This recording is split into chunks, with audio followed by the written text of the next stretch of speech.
Hey guys, how are all of you doing? Hope fine, and yes, this is the next part of Game of Shadow in Naruto world. Where I am in the Naruto world. I have a name that isn't mine and I have a really nerfed version of the gamer. Is that all? Am I forgetting something? Right, inventory. At that I received yet another disappointment. Let's start without any delay. Usually, IG didn't much enjoy the bitter taste of coffee, but he'd gladly put up with that. It was a god-awful hour to be awake, really, much less work on all the stuff he had to. On the ground in front of him were laid several files and notebooks and loose paper sheets. It would have been a mess if he weren't able to keep track of all of those things through WebSense. And Uskage reminded him, sounding slightly annoyed. IG just smirked to himself. He wasn't wrong about that. Even Sachigumo was helping, the chakra beast keeping an eye out for anyone that tried to get a look at the things he was working through. Was it stupid to take Danza's files with him to the training grounds? Maybe. The files weren't that important anyway. Besides, nobody had stopped him, so he'd take that as permission to do as he wanted. He took another sip of his drink, wishing he had sugar close by to pour a whole lot into the thing. And there's people that drink this without any. They are mad, he thought to himself, noting down something before stretching his back. Almost distractedly, he focused a little more on his team's training. With 3 members less than when they'd been at Konoha the last time, they painted a very different picture than they did before. Fu helped a bit to not make it seem like a 3-person team, at least. Last thing IG wanted was to picture himself as the Jounin sensei of a 3-person team. Especially since he was dating one of them. Do we need to leave? Hakai asked jokingly, making him roll his eyes. He'd obviously thrown a barrier in between his mind occupants and the outside when he'd gone on a date with Teiya. It'd have been all sorts of weird to have them there on the back of his mind through the night, after all. Maybe I should do that more often, he mused to himself. After all, the twins had been insufferable since then. Not you, Sachi, he amended when the chakra beast let out a low whine before instantly cheering up at his reassurance. Take a break, guys. He called. Cracking his neck, he turned back to the papers while the squad stopped where they were before relaxing. If they'd thought he would go easier on them because he was distracted or whatever, they'd been wrong. If anything, he wanted to make them work more. He cared about his little band of misfits, if his attempt at a relationship wasn't enough of a clue. It sounds like it failed if you call it an attempt, IG Hakai pointed out, and he grimaced. He supposed she had a point there. You know the drill, he said out loud to his team.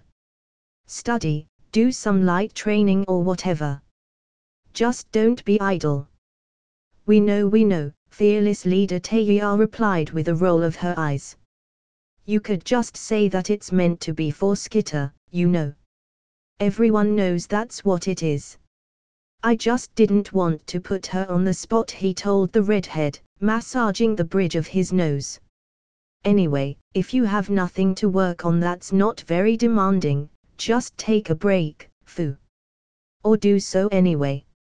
You're not actually part of the team, so I'd feel bad about forcing you to work at our pace by yourself too. Ah, that's okay, IG, the girl said, scratching the back of her neck.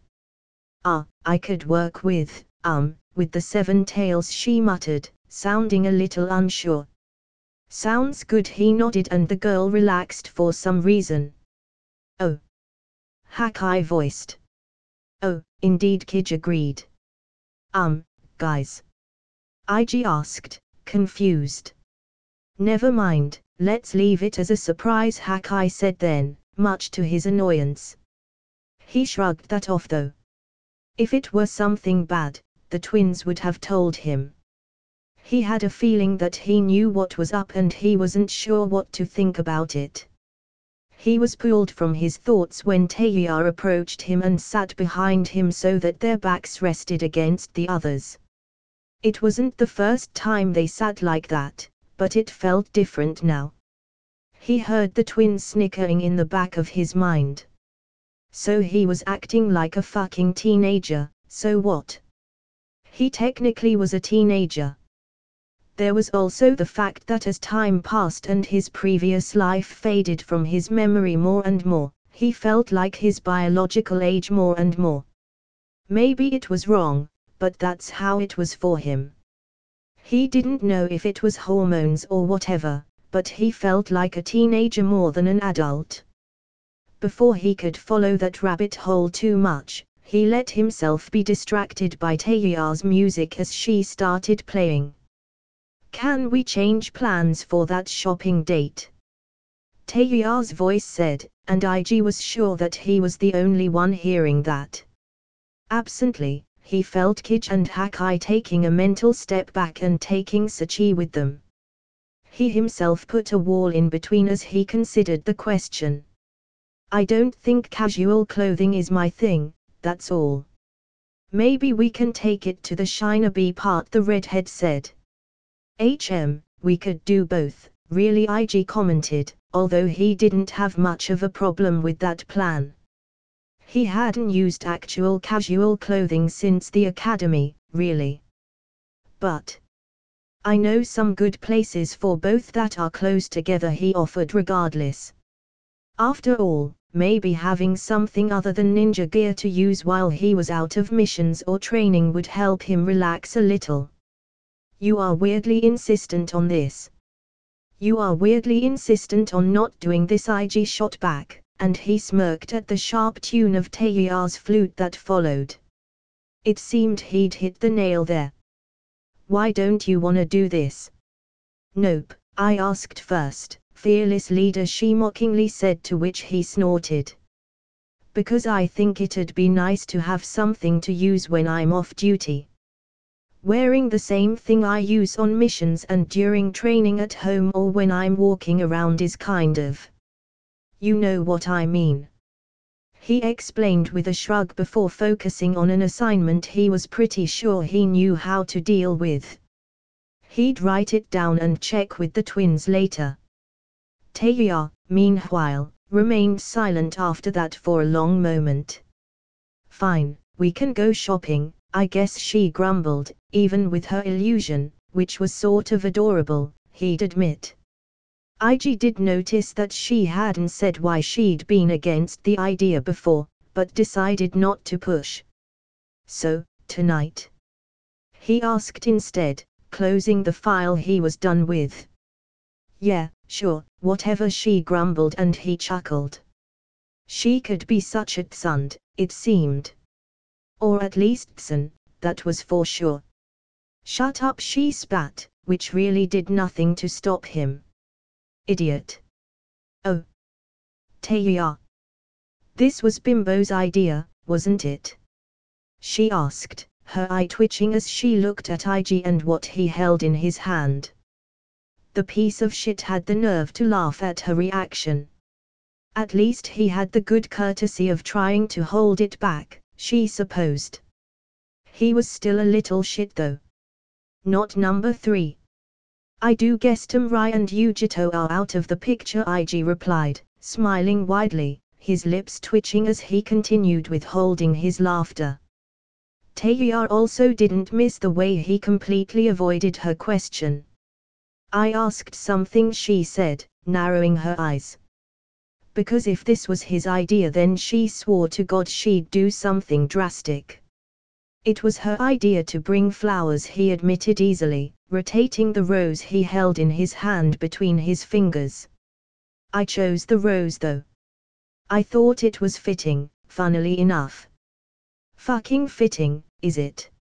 she all but growled as she continued glaring at him. "Did you know they symbolize beauty and courage?"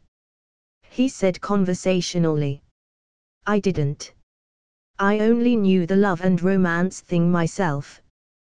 Courage particularly surprised me. I picked it for those two first ones, by the way. Although, romance fits well enough, I guess. We'll see about the other, he explained, not looking particularly bothered to keep the rose right there with his arm still extended.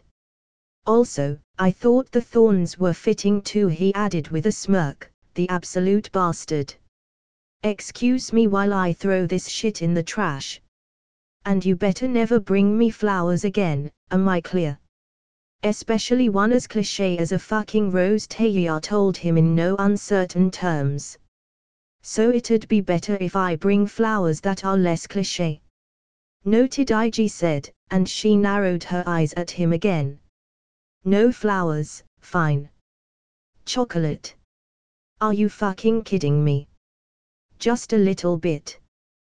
With a huff, she took the offending flower and left. IG was an idiot, apparently. It was good to learn that quickly, she supposed. So, after disposing of the stupid thing as quickly as she could, she moved back to the door. A special kind of masochist, you know that. She heard Gyrobo say as she approached. I did make a team with you guys, remember? IG replied, making her teammate chuckle. True enough.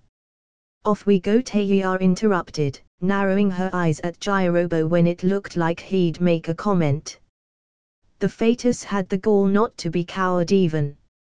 I think you are better off quitting while you're ahead, man, IG said, probably saving their teammate from something. Taeya wasn't very clear what she'd have done, but she'd certainly given the guy a demonstration of why it wasn't a good idea to mock her. I guess you are right. See you later, the fatso said as he walked back into the house. Fetus, Taeya mumbled under her breath as she and IG started walking down the street. Let's get the civilian clothes out of the way quickly, okay? She suggested, eye twitching. She'd really prefer not to bother. She'd never considered herself a normal girl. She didn't think she could look normal, but... well, she could try, she supposed. If you say so, fearless leader said, looking somewhat distracted. It'd have been insulting if his eyes hadn't trailed off towards where Taeya's window was. Instead of going off on him, she grabbed his arm and started dragging him forward even though she had no idea where they were going. Not a word, fearless leader, Taeya hissed, to which he only laughed. She didn't call him fearless for a reason, she supposed. She'd hoped for once he'd have been at least a little afraid, but no such luck, it seemed. Damn it. So, I guess I'll be bringing roses from now on, he commented, grinning widely. In hindsight, maybe she should have waited to put the shitty thing by her window. Oh. God, I hate coffee, IG grumbled as he walked down a hall with a mug in his hand and a scowl on his face. Get used to it, a ninja he passed by told him, which made his eyebrow twitch. It doesn't get better, the guy added, chuckling as IG groaned. It's almost like I work here, the boy thought as he continued walking through the halls. I mean, you kind of do. Hakai pointed out. How many times have you come to do these people's jobs now? She added, sounding amused. Then again, she'd come do exactly that herself too. Although, by her tone, she seemed to think of it as a joint effort or something. I do, she confirmed, and he pictured her nodding. Which is all sorts of unfair, you know. Kij pointed out, somewhat childishly. It actually made IG wonder, not for the first time, if the twins were being affected by his mind. No, he's just a dumbass, Hakai said, and he saw her rolling her eyes in her mind. People change, IG. Especially in extreme circumstances like ours. It's all fine. If you say so, he mused with a shrug as he reached the door he'd been looking for. Hey there, he greeted as he entered the room, bringing the mug up to his lips to take a sip of the bitter thing. If nothing else, it did keep him awake. Difficult not to, when it was so awful. Doing well. As well as I can, Yujito replied from where she sat at a table in the middle of the room. I'm guessing they sent you to interrogate me. They did, he confirmed with a nod as he took the seat opposite her. And you'll be talking, so let's skip the middle part, yeah. It's entirely too early for this shit, he said, drinking some more coffee. That's not how interrogations usually go, you know. The blonde asked, raising an amused eyebrow. Since when have I done things the normal way? That's a good point, I suppose, the Jinchuriki admitted. You are not gonna write it down. Please, he scoffed. As if you didn't know there's people eavesdropping. Just get on with it, Yujito. I don't wanna have to actually try. What do you want to know? She asked, deflating on her seat. As a response, he just stared at her, raising an eyebrow. Did she think she could get away with hiding information like that? Really? No questions. She'd be telling them everything. She knew the T&I team would dissect everything she said and come back for anything she tried to conceal. And if she purposely hid something or lied, well, that's why he was there, after all.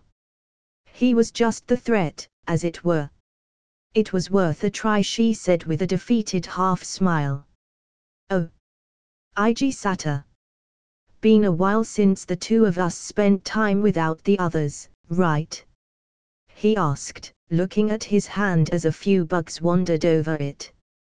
They were currently sitting in the backyard of his friend's family, actually, which he'd seen only a handful of times. Shino inviting him over had been quite the surprise, he had to admit. You've been busy. I understand that, and so does everyone else, his bug-controlling friend replied. Everyone's happy to see you relax a bit more, especially with how you were when you arrived from your mission. Things have been going well, surprisingly enough, Ig said with a nod. It's making me a little nervous, but otherwise it's all fine. That's good to hear, Shino nodded back, although he seemed to suddenly be more focused on the bugs crawling on Ig's hands. You really don't mind them? He asked. The boy could never quite get over the impression that people should be disgusted by his bugs, it seemed. He kept asking that from time to time, even after years of being in the group where most of them didn't really care. Not at all, the boy answered with a shrug.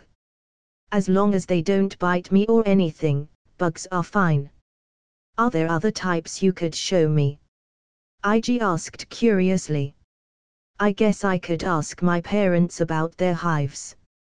They have some more variety to theirs, Shino said, pushing his shades up. Although Ig thought he looked almost excited. Or, as excited as he could look, at least. That'd be neat. Oh. Well, certainly not what I expected when I decided to visit over here, Ig said, a little strained, as he worked on a dish. He was a little more focused than he usually was, but that was to be expected. He didn't make a habit of cooking at a restaurant, after all. Sorry, Chaoji apologized for what felt like the 100th time. Things got a little out of hand and a family friend asked for help and It's fine, Chaoji Ig interrupted as he moved to a different part of the process. I don't mind. I like cooking.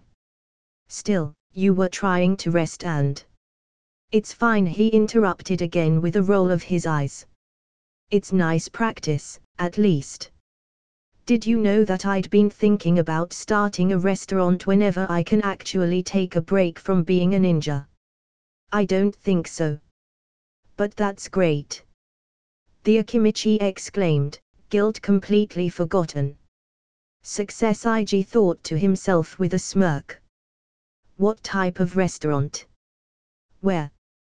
What did you have in mind? You gotta tell me, man. You can't just say that and leave it at that. Well, I wasn't very sure, honestly. It's not like I have a favorite type of food I'd like to focus on or anything, IG mused as he continued cooking. I do want to hire some people though. I'd like to not have to rush for everything like this, he added, considering their situation. Yeah, I guess I can get that, Chaoji agreed with a chuckle. Well, my family and I can certainly help with that. We know a thing or two about restaurants and such. And we know people that could be interested. Or they do, probably. Thanks, Chaoji, but that's a thing for the future.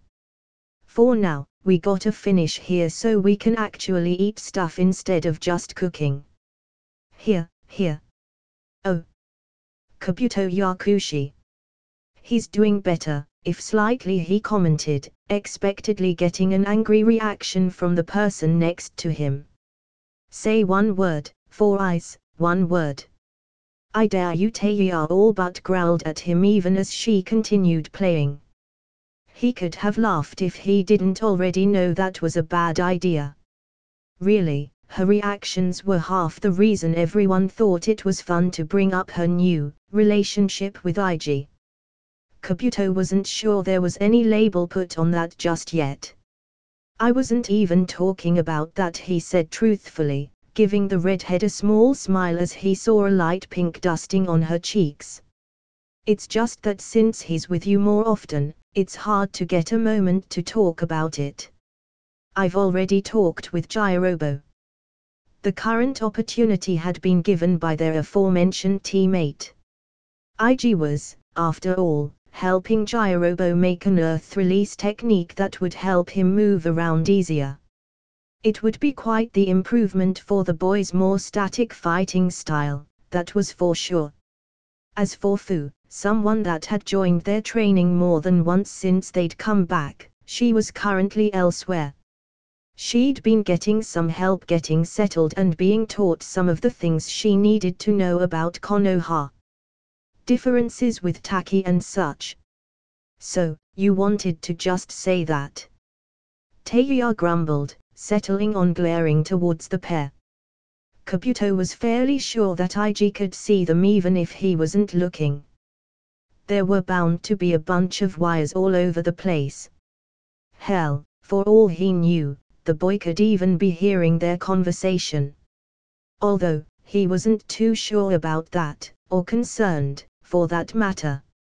I did, Kabuto answered, shrugging. He didn't know why he felt like sharing his thoughts with people sometimes, but he didn't see the problem with that. Thus, he did. Following those whims whenever he could was always nice. Jirobo is doing very well too, but he's a given.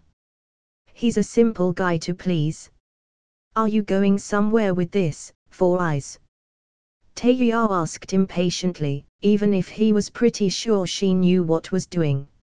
I'm trying to make sure the team is doing well, Kabuto explained, turning to gaze towards IG and Jirobo to see their team leader explaining something to the bigger boy.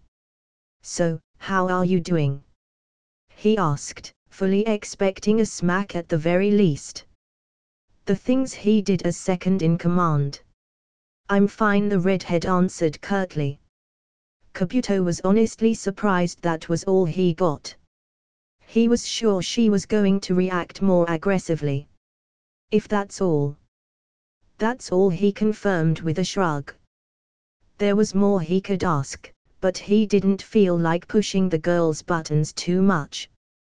Chances were that would end badly. Besides, as an ex-spy, he could infer a lot of things just by watching and listening. That he preferred the direct way as of late didn't mean he'd just forgotten what he'd learned through his life. IG Sato, a voice called, and Kabuto stiffened. An Anbu had appeared in the training grounds. He couldn't help but wonder if this was going to end like the last time IG, and the team, had been called.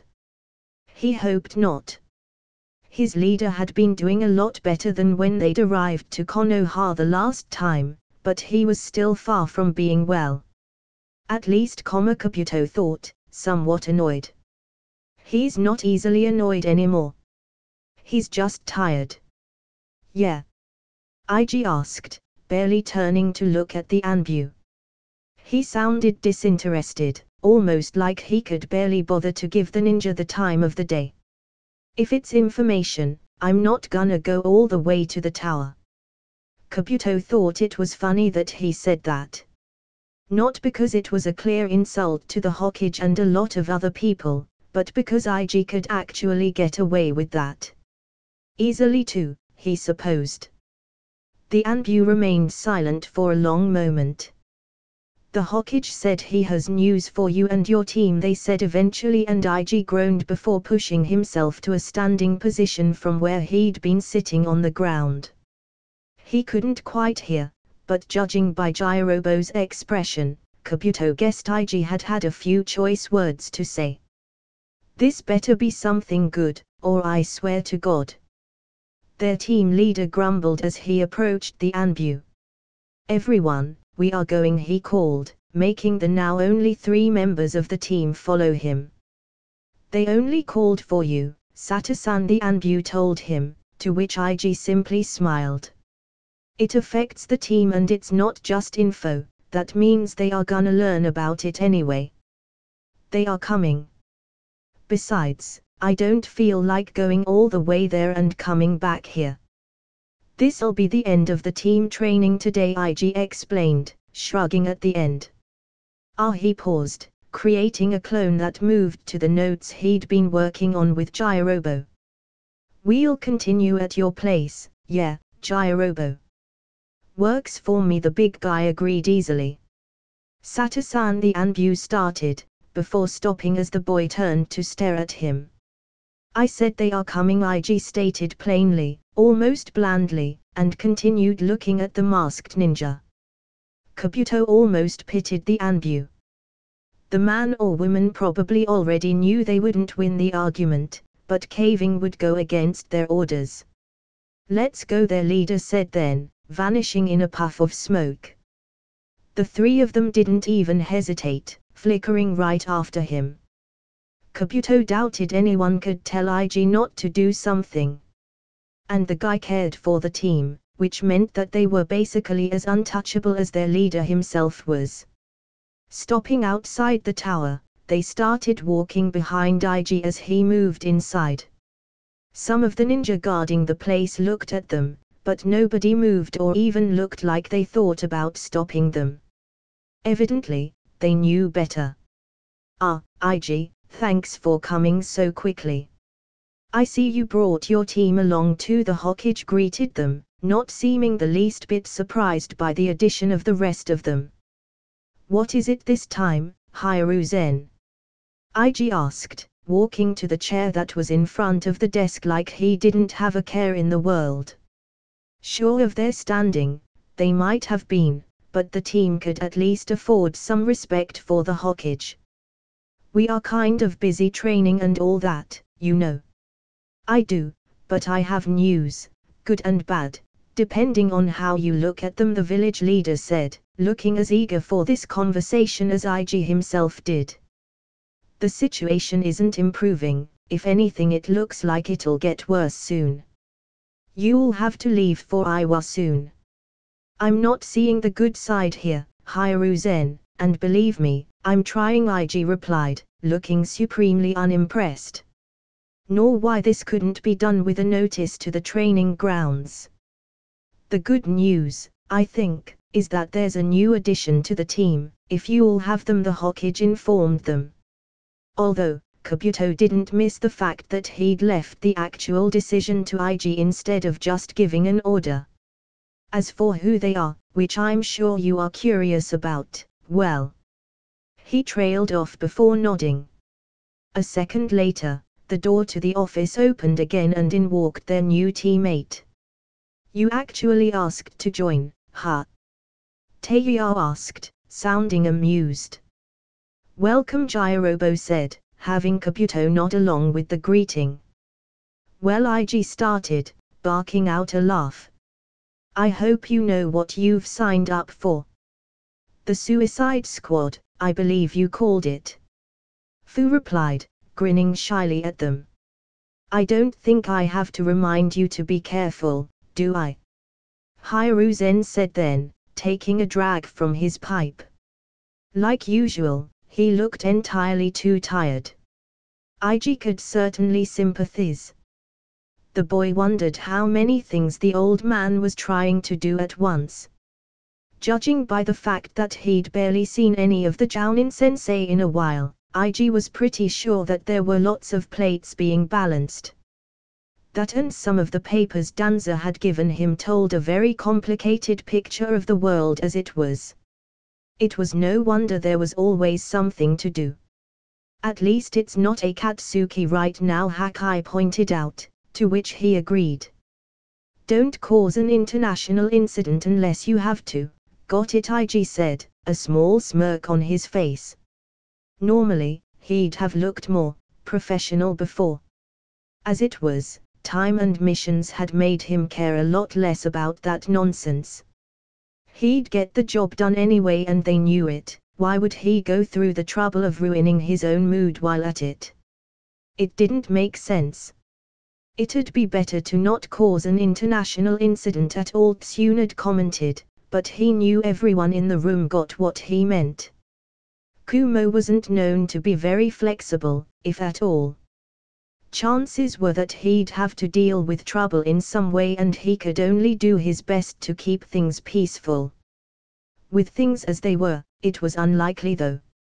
Not without offending either the stone or the cloud. Someone would have to get smacked, and all things considered, Kumo looked like a proper target. Your successor seems to be a little too hopeful, old man, IG commented. And she's not as young as she looks. Maybe you can still find someone else. Like Naruto. That earned him snorts from basically everyone, except one very expected person. Kumo will realize that we've captured their Jinchuriki once you make an appearance anywhere, Danza said then, and IG made sure to give him all his attention, even as his expression would remind some people of the Naras. So, you'll have to start working fast.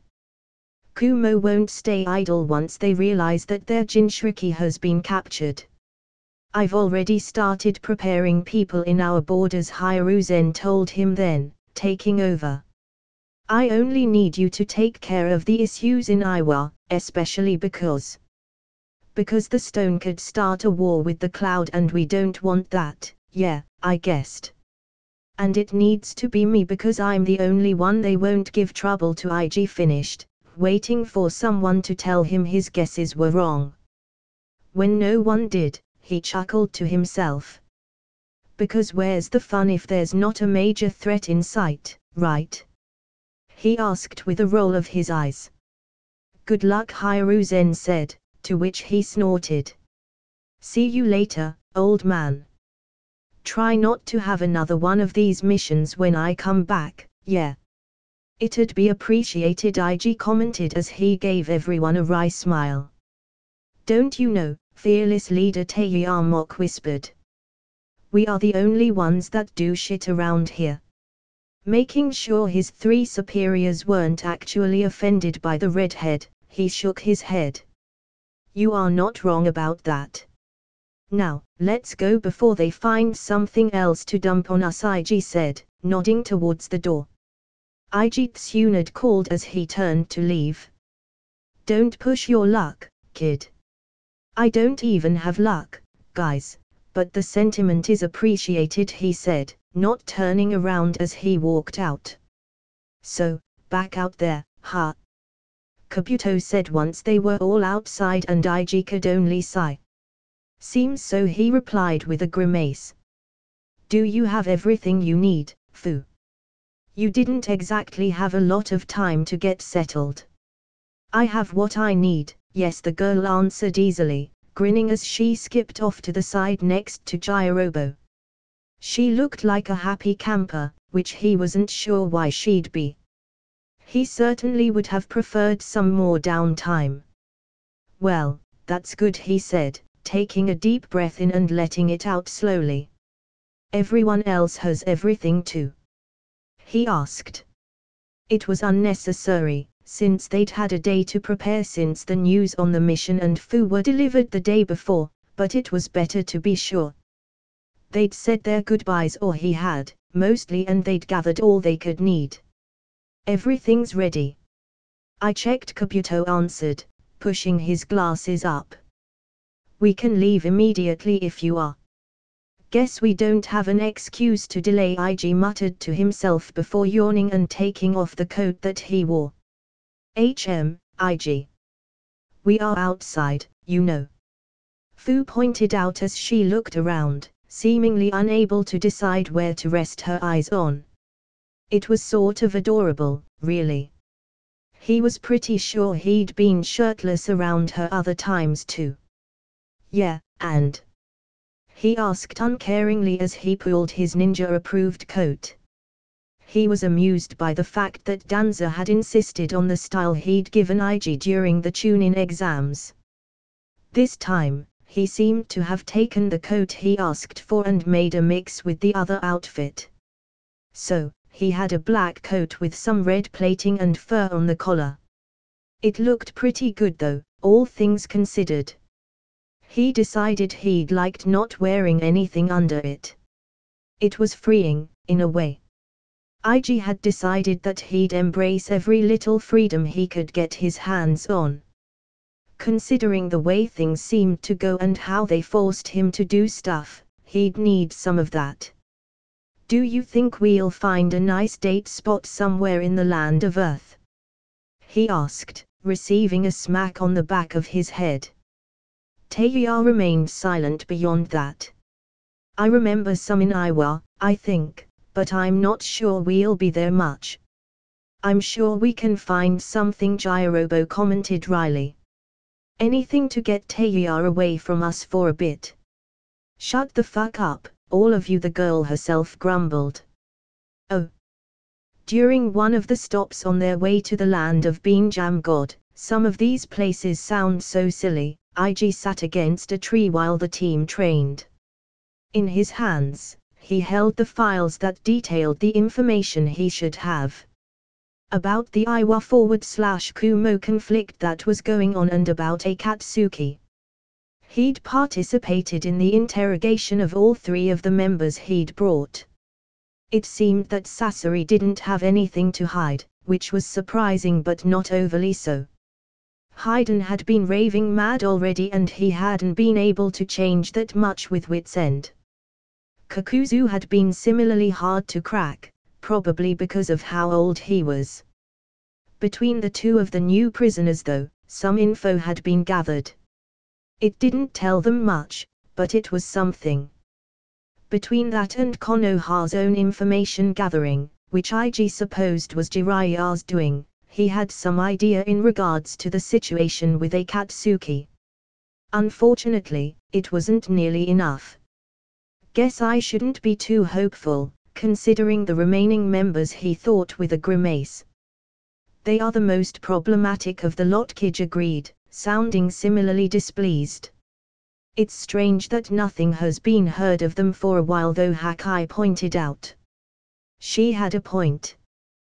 There'd always been very little about those four and there was still nothing on Obito since his involvement in the crush.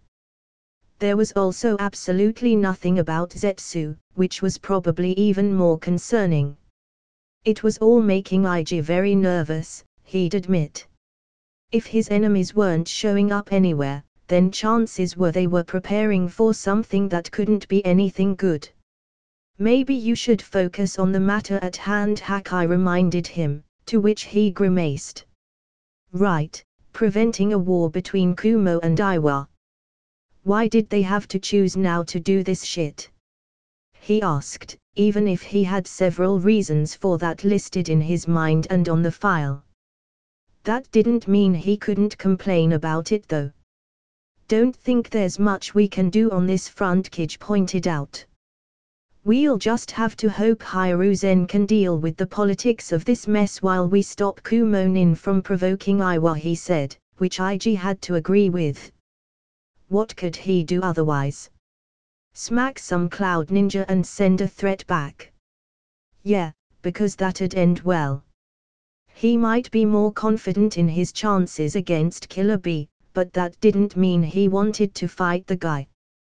Besides, a war between Kumo and Konoha wouldn't be much better, really.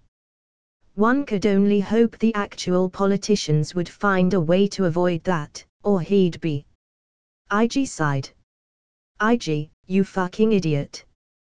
Teiya screamed and his expression shifted into a smirk.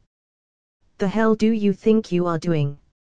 She asked him when he turned to look at what had caused her outburst. As he thought, his clone had finished the little mission he'd sent it to and brought a bouquet of wildflowers to give to her. He chuckled to himself as he stored the files for the moment and stood up. He'd known that she'd hate it, but he'd already also figured out that she was a total tsund. While a part of her hated gestures like those, there was another that liked them even if she'd never admit it. Granted, he didn't know when that was actually the case and when it wasn't, but he wasn't too worried. She hadn't actually smacked him or anything just yet, so he counted his efforts at the very least as not annoying enough. It was a win in his books, really. Just trying to be nice, IG replied with a slight smile as he regarded the team, which was recovering their breath after the spa they'd been in was interrupted. I think that's enough for now, by the way. My clones will give you an analysis, guys. Take a break. If you do something this stupid again, I'm gonna do something drastic, Teiya hissed at him while everyone went to the clones he'd mentioned. On the back of his mind, the twins stepped back with Sachigumo. The team, for their part, actually did a decent job at hiding their amusement to avoid the redhead's wrath. Not that it mattered, since she was wholly focused on him. It was a bit over the top, I'll admit, IG said, still smiling. But it wasn't bad, was it? He asked, with a tilt of his head. It's dumb, she told him, and she seemed actually annoyed, which made his smile fade away. What am I even supposed to do with those? Appreciate them? He asked with a shrug. You can throw them away after. It's not like we can find a base for you to put them in. Most of my clones are training or keeping an eye on your training. I wanted one to do something more relaxing to test if it'd help when I pop them to feel less like a bunch of work is dumped on me, he explained honestly. Maybe find something else to do than that next time, Teiya said, her anger bleeding off. Are you actually angry, or is this another case like the roses? He asked curiously. He wondered if she'd actually answer or just go on another angry rant. I don't like public displays, she mumbled, looking away, and IG blinked.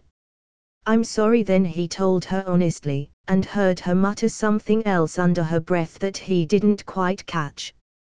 He did see that there was some pink on her cheeks. Could you repeat that? No flowers, idiot, she told him, giving him a glare. Because you have nowhere to put them, or because you just don't like them? IG asked, his smile returning. Don't ask stupid questions, she said, her tone heated once more. Still, he laughed. Guess I'll have to get that analysis now then, she added, looking at the approaching clone. I'll give it, he said with a shrug, giving the clone a look to which it nodded and dispelled. Teiya hesitated when, as she usually did, she went to start playing. Her eyes darted around uncharacteristically. Is there anything you'd like to hear? She asked then, fidgeting with her flute. His grin widened. Anything you wanna play? You know I love your music. Something calm would be nice though, IG told her, making her blush. She could be adorable like that at times. Oh. Taya fell off the branch she'd been sitting on as her laughter got out of control. Ig himself could hardly blame her as he looked at Jirobo shakily standing up again. It was quite humorous, he had to admit. Is he okay? Fu asked as Kabuto dashed down to check on their teammate. Should be, Ig reassured with a nod. I've seen the guy take harder hits. Then why's he getting a checkup? The green-haired girl questioned then, blinking as if she didn't understand. Just in case, like usual, he answered. Everything's fine, you see. He added when their team medic shot them a thumbs up before taking their distance. Come on, Jirobo. I know you can do it. A few more hits and that rock will be dust. That's not what I'm trying to do. He shouted back, shooting a glare up at the trees where they sat to watch. Could have fooled me. Suddenly, it makes much more sense that you asked out, Taya, Kabuto commented wryly as he joined them once more. What's that mean? Taya asked as she joined them too, having gotten over her laughter. Her lips were still twitching into a smirk as she looked at Jirobo training though. Nothing, Kabuto replied with a grin. Nothing at all, he added, smile widening as the redhead glared at him. Just that we are both lovely people, of course, Ig said, looking at them, quite amused. It was a nice break from traveling and thinking about the mission, he'd admit. Next to him, Fu couldn't quite hold back a snort, which, fair. Watch it, skitter. The sound of rock shifting got everyone's attention once more.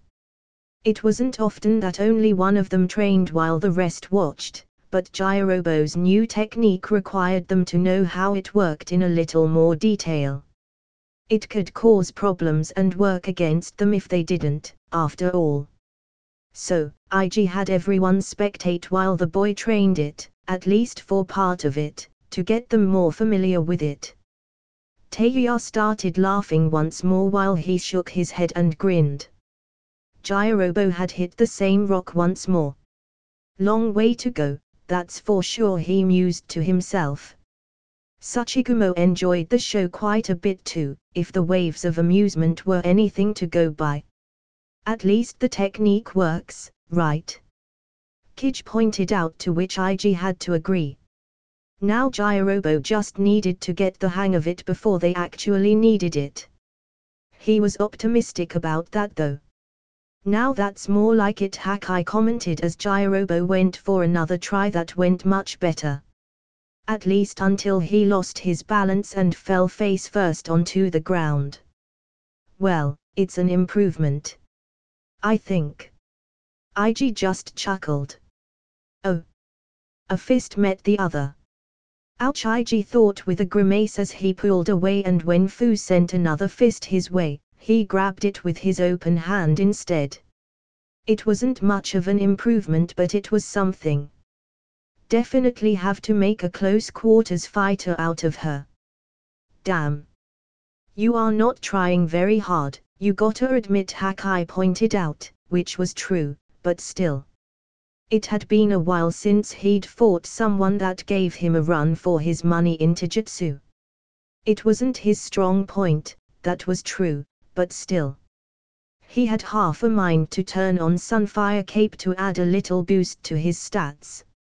Actually, that's not a half bad idea, Kij said.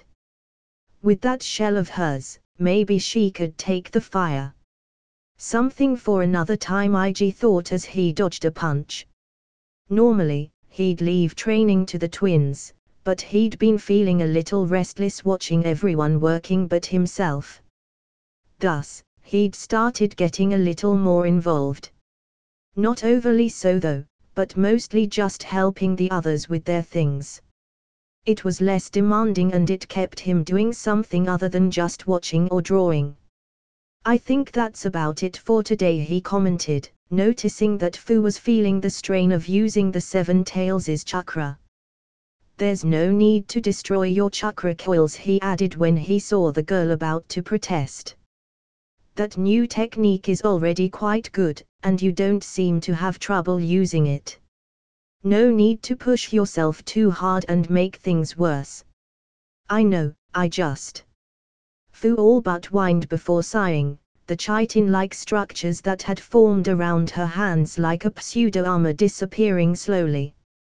I guess I got a little excited. That could be the seven tails though. They're a lot happier now that we are out of Taki, she told him, a small smile on her face. We didn't talk nearly as much back then, even if they still helped me. Well, happy to help, Ig replied with a nod as he started regaining his breath. You didn't have to join our mad group or anything though. I know, but I wanted to, Fu said simply, shrugging with a sly grin on her face. Besides, the people that I talked to before didn't really put too many barriers. Well, you are a new and very good asset. Of course they didn't argue too much, Ig commented with a chuckle as they started making their way back to the rest of the team for a break. Besides, they might have been a little wary of you throwing a tantrum. Jinchuriki ones are particularly troublesome, or so I hear. Well, I gotta remember that next time I want to get something then, she commented, grin still in place. Ig just shook his head. Oh. Kuropsachi. The world was going crazy once more and she almost wasn't surprised anymore. Almost being the operative word there, for sure. She'd thought things had calmed down after the insane Konoha invasion and then Akatsuki's presence in Iowa back when they were more actively trying to get Han. Kuropsachi had obviously been wrong, it seemed. She was starting to get the picture that having some calm times in the world was a rather difficult thing to accomplish. Suddenly much of her grandfather's complaints made a lot more sense. Did this kind of thing happen often and I just never noticed? She had to ask herself as she moved with a team of Chunin. The thing that had her mind going through such thoughts was Kumo's rather headstrong testing of their borders.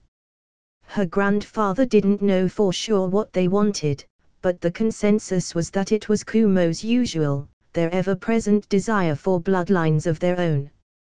They were, also as was almost expected, taking advantage of a rather shaky moment in the political overview to try and get what they wanted. What had been less expected was the fact that they'd apparently crashed through the border just now. So much so that the posts of Iwanin had asked for reinforcements to fight back.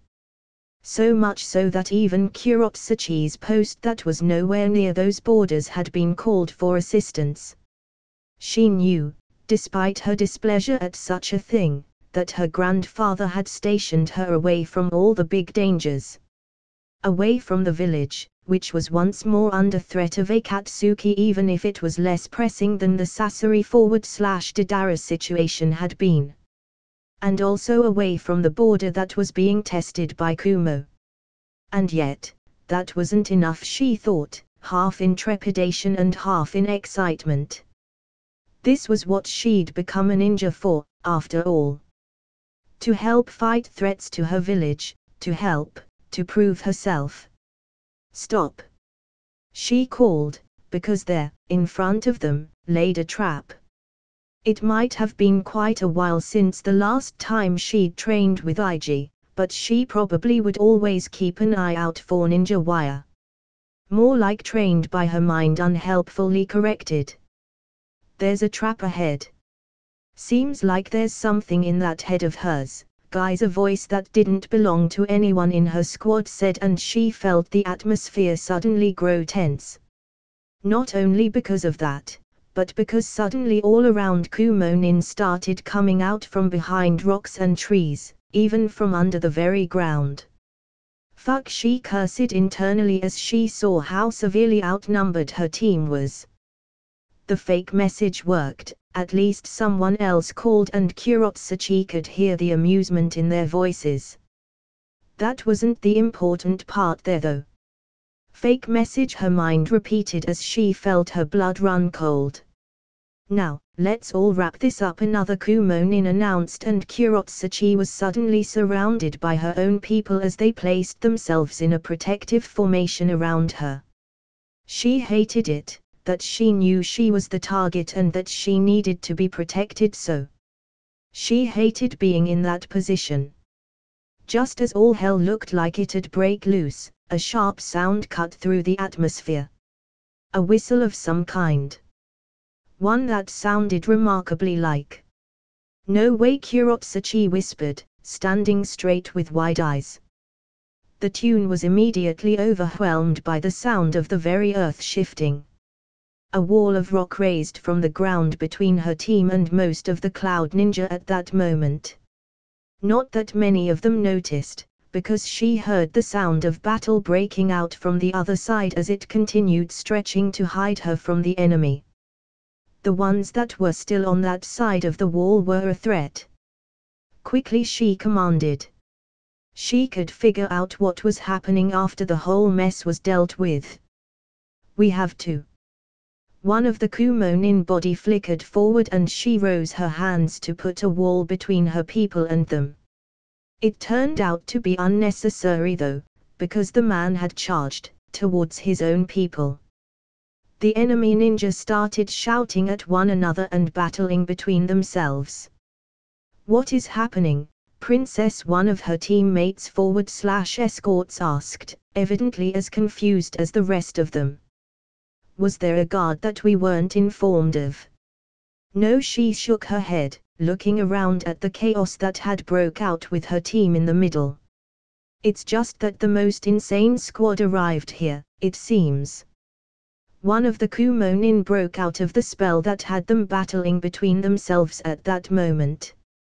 However, as he went to run away, no doubt to get a message out there of what was happening, he was smacked down by a strange-looking black gauntlet. "A little close there, don't you think?" the girl that wielded the aforementioned piece of armor asked, looking at no one in particular. The tune that filled the battlefield shifted then, a sharp whistle that saw most of the Kumonin deal rather severe injuries to their own people or themselves. "Shut up, Skitter," the very familiar, very annoying voice of the musician called as the music stopped for a split second. "I gotta say, the boys are doing a better job," and they had more people. Another voice, calm and collected, almost laid back, joined then. Kurotsuchi's eyes darted towards where it had come from, and there he was. Overlooking both sides of the wall from the very top of it was him, with his hands on his coat's pockets, looking around as if it was all just a play for his entertainment. A presence that saw even her own people shift stances. "Is that?" one of them whispered, awe and dread in equal measures in their voice. "Again, Princess, really?" Ig Sato asked, turning towards Kurotsuchi and raising an eyebrow at her. "Let's not see if the third time's the charm, yeah." "Thank you," Onaki said. "Wow, that looked like it hurt, old man," Ig shot back with a slight smirk that only grew wider as the man huffed. "Don't mention it though." "That said," the Sushikage muttered as he leaned back against his chair, looking just as tired as Hiruzen used to those days. "this will complicate matters." "That's about what we come to expect, at this point," Red-Nosed Heiya said flippantly from his side, and Ig could only facepalm. Maybe it'd been a bad idea to praise how freely she spoke her mind. He chuckled. Then again, maybe not. "We do have a habit of running to situations that only get more complicated than they already were," Ig agreed with a shrug, completely ignoring the redhead's comment, which only made Onaki's eyebrow twitch. He could try and reel her in, of course, but really, he couldn't be bothered. "Why am I not surprised?" the old man asked with a grumble. "Kumo will be more aggressive now, especially since they know you've captured their Jinchuriki." That was what was expected. Ig nodded as he looked at the kid reading through the report he'd brought from Konoha. It held information regarding the current situation with Kumo and what the Hokage thought could be useful to coordinate. Things like how Suna was still working on its own situation and wouldn't be able to help, which was expected, since they were the furthest away. Or how Kiri would be sending some support, which was slightly surprising, since they still were recovering too. It doesn't mean we have to like it, Onaki said with an annoyed expression. I'm guessing you were sent here to help? He asked, his eyebrow twitching again, which IG could understand.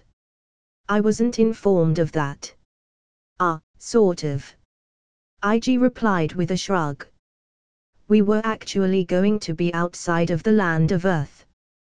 But, well, we came across some information about a bit of a situation, he explained, his eyes moving towards Kurotsuchi, who'd been silent for the most part since after his team found her and her own squad. The situation's changed though, evidently. I'll be sending a message back to Konoha, but for now, I guess I can help out here. If you'll have us, otherwise we'll just wait or leave, or whatever. Like he wouldn't take the chance to have badasses like us solving his problems, fearless leader Teiya commented, and he simply took a deep breath in. Again, might I add. Yeah, maybe it had been a mistake. Do you have to be so insufferably? I do, Teiya replied, interrupting Kurotsuchi. Wouldn't be me otherwise, right? Insufferable redheads aside, IG restarted with a roll of his eyes, dutifully ignoring the hey she protested with. What do you want to do? For now, you'll be placed in the border, the kid said, and the boy felt a smile form on his face. More worried about Killer Bee than you are, Akatsuki, huh? IG mused. It was understandable, really. After all, the terrorists could pick from an assortment of targets that weren't him. Kumo, however, had been targeting his country most of all. Now there was Konoha added to the mess too, probably, but that still meant he had more to worry about from the cloud. Indeed, the old man recognized with a stiff nod. I'll keep an eye out for them myself over here. IG had to wonder how the old man planned to pull that off. There was a reason that the last time he'd asked for help, his help to protect Han. Onaki certainly could protect his Jinchuriki himself, but he was a kid. He couldn't afford to play bodyguard. If he was planning on doing just that now. What had changed? The glance the kid sent to the files IG and his team had brought with them was telling. An alliance. A temporary one. He thought to himself. That'd make sense. If he made an alliance with Konoha, maybe even Suna and Kiri, maybe separately between all of them, then he'd only have to worry about Kumo. With IG's squad and maybe some of his elites placed on the border, that'd be taken care of too, which would free the man from some of his more pressing concerns. Of course, this was all speculation, IG could very well be wrong. Kurotsuchi Onaki called then, making his granddaughter stand straight. You'll be going with them. Oh joy, babysitting duty again, huh? Teiya mock whispered, making the other girl's face turn bright red. Sashikage-sama, I can. That was an order, the old man interrupted. You improved a lot by training with them the last time, so I expect you'll do so again. If it won't interfere with your own training and work. He added, turning to look towards IG, which was very telling in itself. It'll be no problem for us. We are getting Fu up to par still, we can add the princess to that. I think IG agreed easily, and he felt through his wires how Kurotsuchi twitched at the nickname. So, how are we going to do this? I'll have to go over this information in detail and organize my people, Onaki said, massaging his eyelids tiredly. We can discuss that tomorrow. For now, Kurotsuchi, can you take them to a guest residence? The girl agreed, even if she was still looking quite annoyed. And one last thing the Sushikage called before they could leave the room. It goes without saying that I expect you to put my granddaughter's safety before anything else, I hope. Got it, IG replied simply with a nod. Then he yawned and turned to Kurotsuchi. I could take a nap right now, so where are we going? He asked as they left the room. He could see the girl's eyebrow twitching in annoyance, but he couldn't care less for that. His mind went over what had become of his mission now. Mainly on the princess's apparent inclusion in his team. If Onaki expected Killer Bee to make an appearance, that should be the last place he'd want her to be. However, the alternative was, what? Place her near the city, where he thought Akatsuki might strike. Place her in border duty far from Kumo. That hadn't gone well for them. He sighed. Well, at least if B makes an appearance he'll focus on me to find out what happened with Yujito, even if they should have an idea. I could pull attention away from Kurotsuchi while the others take her away, he mused as they made their way out the building and towards the guest residence. He'd have to check that plan with Kij and Hakai later. Maybe while he played with Tsuchigumo. The enthusiastic bark on the back of his mind certainly agreed with that. What a shock, huh? Kij said, and IG could picture the twin rolling his eyes. You realize that fearless leader is your boss now, right, princess? Teiya asked, grinning widely and quite obviously enjoying herself. I see you've only gotten worse with time, the Iwanin grumbled. Might have something to do with someone enabling her, Kabuto commented, drawing a raised eyebrow from IG. The Mednin simply shrugged unrepentantly. Anyway, so we have the rest of today free, huh? IG mused out loud then, tilting his head in consideration. Say, Kurotsuchi, you wouldn't know a nice place for a date around here, would you? What? The girl asked, almost tripping on her own feet as she turned sharply and wide-eyed. Soon, pink dusted her face. Why'd you ask that? Well, I want to take Teiya on a date, especially since we'll be busy after tomorrow, IG explained calmly. He did his best to not grin at the blushing redhead next to him. And this place is sort of new, who knows when we'll have another chance here. Teiya. Of all people, really? Kurotsuchi asked, looking positively confused between the two of them. It was fair, he had got that a lot from many people. What's that supposed to mean? Teiya asked her, eyes narrowed threateningly. It's unexpected, is all. I know you are jealous, princess, but do try to keep it down, the redhead suggested, making the other girl blush beet red. Better luck next time, she added, patting Kurotsuchi on the arm comfortingly. I'd never. You know that's exactly the reaction she was going for, right? IG asked, shoulders dropping a little as he shook his head. I think we better keep going, right? I guess we'll find a place ourselves. Thanks Teiya, you broke our guide.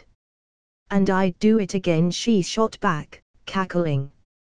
You are a strange man, IG Kabuto commented from the side, to which he shrugged. He wasn't wrong. I'm not. Let's just go, Kurotsuchi sputtered before visibly calming herself down and sighing. Follow the jealous one, guys, Teiya told the group, snickering behind her hand. This time, the Iwanin ignored her, even if her ears turned red. IG just sighed. He could already tell the mission would be something. Oh. That was actually pretty good, Teiya commented as they walked next to him back to the guest residence. Nobody had said anything to them about staying inside that house and not going out, but IG wasn't very surprised. there were more chances that people would stop to look at him in awe or even come to thank him for helping them in the past than there were of someone looking at them with disdain. That was all the explanation he needed to get an idea of how things stood. Still, he had sensed a few people following them around, which he guessed was the discreet way to make sure they didn't do anything they weren't supposed to. It was. Gotta thank Kurotsuchi for the suggestion, he replied with a nod. The princess had eventually actually answered his question, which was nice of her. He wouldn't have blamed her if she was just too annoyed at Teiya to bother. We could have managed just fine ourselves, the redhead dismissed.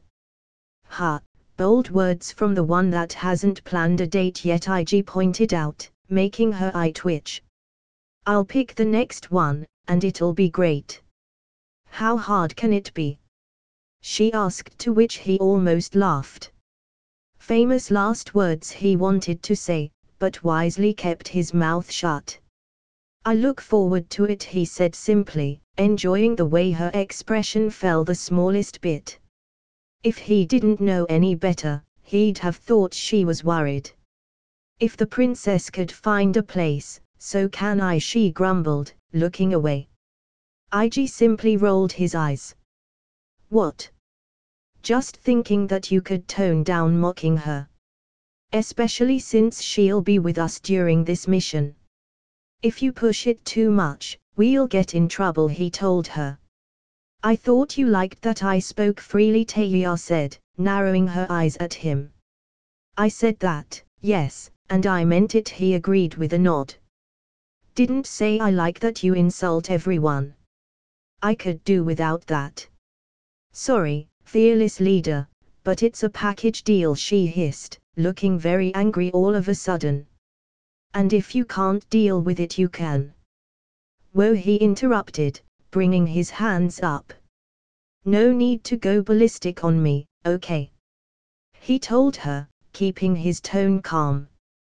Okay, it seemed he'd stepped on a trap there. Now he just needed to see the way out of that. I was just making a comment. If it were a deal breaker, I'd never have asked you out. Relax. If you think you can just change me like Teiya, he interrupted, taking a step forward, bringing their faces that much closer. Her mouth clicked shut. Relax. Where's this coming from? Just making sure you know what you are getting into, fearless leader, she grumbled. He took that as a win though, at least she didn't look to be a breath away from starting to shout. Because I'm who I am. And that's fine, he said with a nod. I'm who I am too, and I'm sure I'll do things that will bother you too. Probably already did. Does this count? He asked, giving her a half smile. Idiot, Teiya muttered under her breath. I guess I am, IG replied, taking it in stride. Can I ask why you were so fast to flip out on me? No reason, she mumbled. He simply hummed and started walking again. She followed soon after. Romance isn't my thing, she said after a long moment. It's not mine either, I don't think, he replied simply. People aren't my thing, she corrected, to which he hummed. Honestly, she continued, sounding very nervous, which didn't suit her at all. I'm kinda waiting for you to realize that I'm a screw-up. I don't think that's gonna happen anytime soon, IG told her with a smile, even as he continued looking forward instead of at her. He didn't need web sense to know that she was staring right at him. I mean, it's not like I didn't know you when I asked, right? I chose to take my chances, mean personality and all. You really know how to make a girl feel special, huh, fearless leader? She asked, frown in place and eyes narrowed. Well, there's the good and the bad. I've already told you the good. I can repeat myself if you want though, and I'm sure I left some things unsaid, he offered, turning to give her a smile. Idiot, she grumbled, turning away. But if you are still unsure, I guess I'll have to learn how to shut you up next time you explode on me, IG commented with a shrug. I already have some ideas. Oh, like what? Going all sappy on me, like just now? Because I'll tell you, I can only take so much of. And thus, he implemented one of his ideas. He kissed her. As he pulled away, he smiled at her wide-eyed and rapidly blushing expression. Still thinking I'll change my mind that easily? Oh. You've been working on your control, huh? IG mused, sitting on a rock with his legs crossed as he looked at Kurotsuchi having a light spar with Jirobo. Their jutsu worked well enough to throw at each other without having to worry. Well, so long as the boy could intercept all the lava release, which IG was confident he could. It's almost like we told her that every day while we were here the last time, Teiya pointed out from where she was sitting on a rock nearby. She used, as she often did, her genjutsu voice as she continued playing her flute. The tune was almost light-hearted, he noticed, something she didn't play very often. IG could confidently say that he quite liked it though, a small smile appearing on his face whenever he focused on it. Well, we can confirm she can listen, at least, IG commented with a shrug.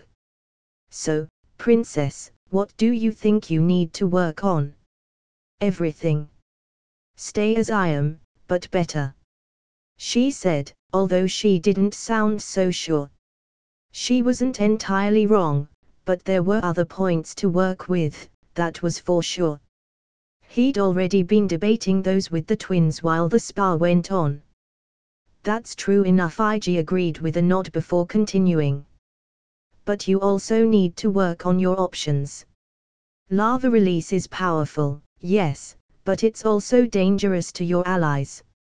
You can't very well throw the stuff around if there are people near your target. So, I'd say you need to focus on your quicklime more than everything else. It can work as a non-lethal option if you were to need one, he explained. That or working on something out of your bloodline limit. I'd like to focus on what I already have before adding something new, Kurotsuchi replied. IG was fine with that, really. After all, he himself had been focusing on his already available options instead of branching, unless he thought it was necessary, as it was with his Fuinjutsu training.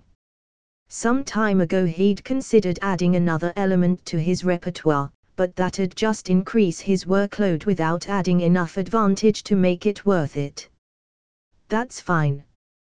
Jirobo should be a good enough help on that front regardless. Kabuto, keep an eye on them just in case, IG said, getting a nod from all of them. The Mednin's smirk didn't fill him with confidence though, and sure enough. You just want some alone time with your girlfriend, right? He asked, but it was obvious that the comment wasn't for him. Evidently, it worked just as Kabuto expected, shown by the grin on his face. Meanwhile, Teiya blushed brightly where she sat. The tune of her flute changed sharply then, and the Mednin grimaced. Clearly, the redhead had decided to get even swiftly with a genjutsu. For a moment, IG wondered what exactly she'd shown him, but he decided it was probably better not to know or ask. Can't say you didn't have that coming, man, he commented with a lazy grin. Aren't we supposed to, guard the border? Kurotsuchi asked. Well, yeah, but I have some clones spread around and a small army of spider summons too. We've got that covered, don't worry, IG reassured her with a dismissive wave of his hand. Not only were his clones liberally using web sense, but they were also using senjutsu. If anything or anyone could get past that and many types of spiders he'd employed for the mission, then it wouldn't have made much of a difference in the first place if they'd personally been doing it. This is probably more effective than doing it yourself, Hakai pointed out, which Wasn't very surprising, since she'd been the one to form the plan. Then again, it was a good plan, so, yeah. Don't think that Kij groaned. It'll go to her head. Excuse me. I didn't see you coming up with anything better, you. Sachigumo Ig called, receiving a dutiful bark in response. No, wait, it was just a little discu fuck. Kij's nervous voice called.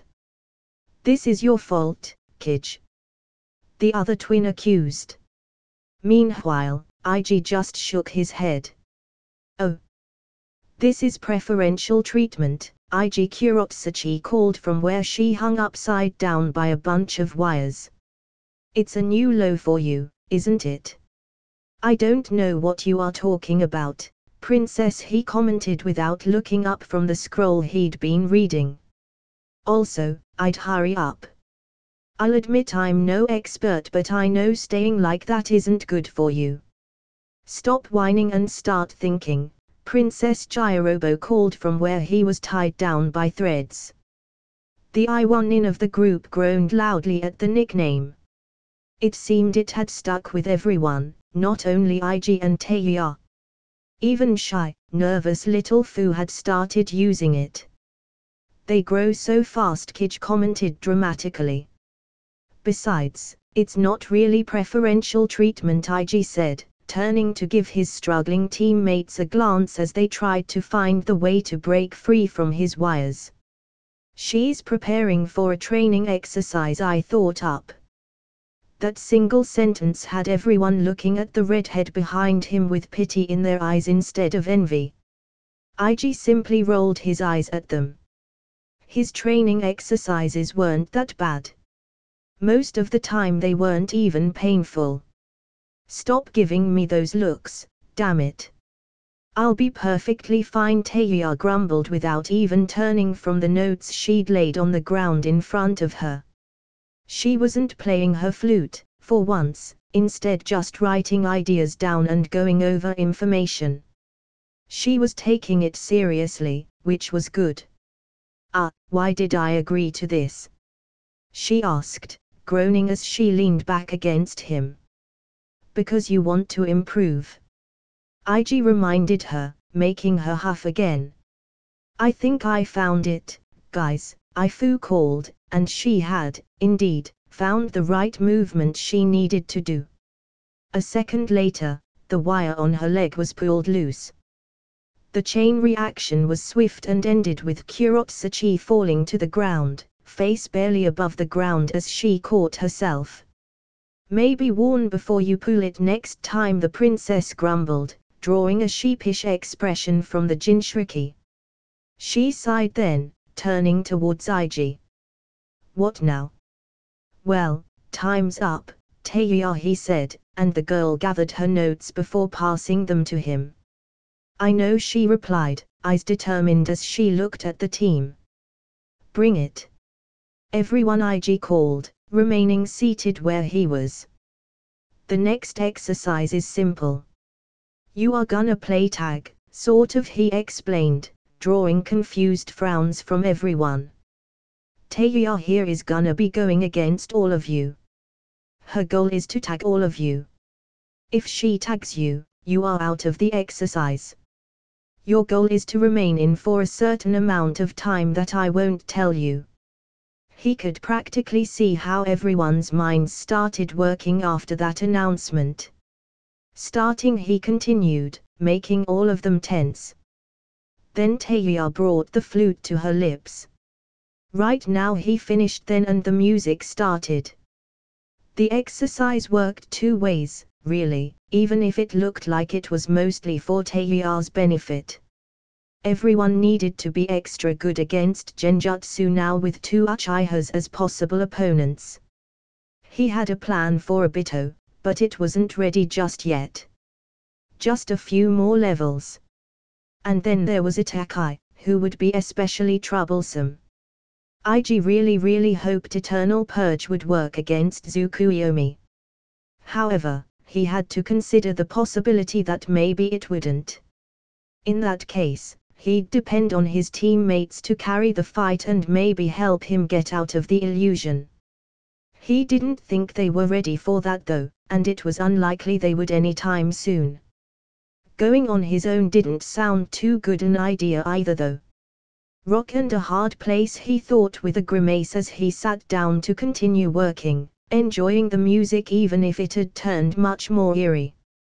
It'll work out, we have plans for that, Hakai reassured. And they did, indeed. There was Eternal Purge, there were Hakai and Kij themselves, that could probably help. If all else failed, there was Sachigumo to try and break him out through brute force. And yet, he couldn't help but wonder if it'd be enough. Mangekyou Sharingan was bullshit like that, after all. IG really wouldn't be too surprised if the thing could just break any and all of his plans. No use worrying, IG Kij told him, and he sighed. He wasn't wrong. Focusing on yet another plan for the remaining Akatsuki members, IG called for a screen. Fuinjutsu LVL10. Improves the quality of seals drawn by 10%. Improves the quality of modified seals drawn by 5%. This is going really fucking slow, he complained to himself. With the amount of time and clones he'd poured into the skill, he'd expected it to be much higher than it was, really. No such luck though, it seemed. At least it seemed that the notes he'd gotten from Naruto to help out had increased the rate at which the skill grew a little bit. It's not like it matters, Kij pointed out. You just need the one seal you make to work. That's all. So what if you suck at everything else? He wasn't wrong about that either. IG sighed. Just a bit more, Hakai said softly. Let me take over, she added, and IG barely hesitated for a second before doing just that. It had been a while since he'd played with Sachigumo anyway. Call if you need me to be back, IG said simply as he appeared in his mindscape, immediately placing a hand on Sachigumo's head. The chakra beast was already all but vibrating in place out of sheer excitement. What do you wanna do today, girl? Problems would still be there when he went back, but that was fine. He just needed some breaks and help. He'd deal with all of that and, eventually, he'd have peace. That was all that he needed to know. IG watched through his web sense as a team of Kumonin made their way past the Iwa's border. He looked at them with his artificial sense and had to wonder what they thought. Did they think they would succeed? Or was this like a suicidal attempt? They had to know that their chances were slim at best. There was no way they were that stupid, after all. Regardless, he sat where he was, back to back with Teiya as she played her flute. The rest of the team had it handled, after all. Sure enough, when one of the cloud agents stepped on the ground, it came alive under him. His foot first was trapped, a second later, completely encased on earth and stone. The rest of his lower body and arms followed then. One down, Jirobo called from the side, where he'd been hidden by Teiya's genjutsu until just then. As the team turned to look at him, one of them was hit right in the chest by a fist that was entirely too big and hard. The poor bastard was sent flying against a rock and knocked out on the spot. Two down, Fu announced, smirking where the Kumonin had been standing as she held up her fist. She'd grown very fond of her chitin armor technique. IG wasn't about to tell her not to use it though, it was clearly a very powerful technique. Not only did it cover her in nigh indestructible armor, but it powered her up a great deal. Three down, Kabuto said, almost dismissively from where he sat on a nearby rock. Sure enough, a cloud kunoichi dropped like a puppet with its strings cut. Several senbon could be seen on her back. The remaining members of the squad, obviously having realized what was happening as their team fell apart, quickly cast a genjutsu dissipation and proceeded to run away. It was the sensible thing to do, really, and IG praised them for it. It was also, however, rather naive of them to think they had a chance. Then again, there was no good option to take in the situation they were in. Alas, they didn't manage to get away. What they did do was promptly get themselves trapped in quicklime courtesy of the resident princess. It had taken a bit to set it up, but it had been fine, since Kurotsuchi had been given the task of taking care of the runaways for just that reason. And that's a wrap, the I1 commented. We won't talk, the first ninja to fall said immediately as the Suicide Squad approached. They always say that, Taeya pointed out, clearly amused by the defiant statement. IG could see where she was coming from, really. However, it wasn't like he'd be interrogating them in the field. He'd leave that to Iwa's T&I department though. He rather doubted this guy's would need wits end to crack. Now, this is how it's going to go, alright. IG started speaking then, walking around as he looked at the fallen team. I'm gonna have you all released and you are going to peacefully follow us to Iwa. First one to try to be smart or sneaky, I'll kill. Because I really want to do this the easy way. Follow, or don't, it's easy for me regardless.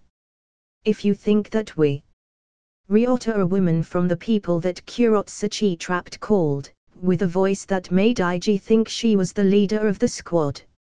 It's the Weaver. That seemed to be enough to take the wind out of his sails. I'm still shocked that I'm so well known. Although maybe I shouldn't be, IG thought to himself.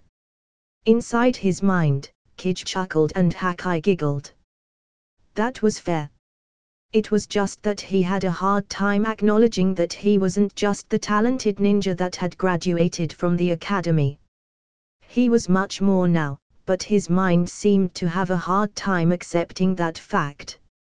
Hisoka. Be silent, the Kumo woman interrupted her fellow ninja before turning towards IG. We'll follow. It's always nice to meet smart people, he told her with a lazy grin. Doesn't happen nearly as often as I hope it would. High praise coming from you, she replied, but her responding smile was more bitter than anything. Not sure it actually amounts to much considering what just happened. Smart you may be, but you aren't skilled or powerful enough, sadly IG explained as he watched Kurotsuchi reluctantly letting go of the ninja. Almost immediately, one of the ninja that had been silent so far flickered away. Or tried to, really. Instead, new ivory pierced through his head, flying as the sword was manipulated through wire. Anyone else? IG asked, grin having vanished. Instead, he just looked bored then. I've had missions non-stop for a while and this whole mess interrupted what should have been a vacation. I don't have the patience right now, guys. Don't force my hand. The leader of the squad closed her eyes for a moment, probably lamenting the loss of her teammate. Then, she visibly pulled herself together and opened them again. Her expression was grim, but otherwise she said and did nothing, only giving a look to her remaining comrades. Nobody said anything after that. You think they are properly cowed now, fearless leader? Taeya asked from next to him, giving him a slight grin. I can only hope so, he replied with a sigh as new ivory flew back to him and settled on his back, held in place by its own wire. Kabuto, make sure the rest of them follow that guy if they are stupid. Sure, the Mednin nodded easily. IG felt the man's fingers twitch and the little puppet hands he had placed all over the place move accordingly, positioning themselves to better cover the Kumo squad's escape routes. Fu, Chirobo, be ready just in case they wanna fight instead of running, he ordered, receiving only nods from the two. What about me? Kurotsuchi asked. You'll be practicing as we move, Should be good for you, he said, receiving a groan in response. And what about Teiya? She'll be helping with your practice. You are on genjutsu training duty, he explained, drawing an even louder complaint from the girl and a cackle from the redhead. Oh, fearless leader, you give the best of presents, Teiya told him. Better than the flowers? He asked with half smile. The girl proceeded to glare at him, smile vanishing, even as her face went as red as her hair. The rest of the team did their best to hide their amusement. Last thing they wanted was to annoy her too much. Her genjutsu was getting good enough that they didn't want to risk her being mad at them. Oh, Kurotsuchi. Things have been quieter than I expected, Kurotsuchi commented one day, during a break in everyone's training. The squad was sitting around a small clearing, Fu and Jirobo talking between themselves on one side. Although, maybe it was more accurate to say that the Jinchuriki was talking at the bigger boy, with him occasionally replying. Meanwhile, Kabuto was tinkering with his puppet projects. Personally, Kurotsuchi didn't much care for that. She didn't even like the idea after Sasori. She couldn't very well order the second-in-command not to do it though.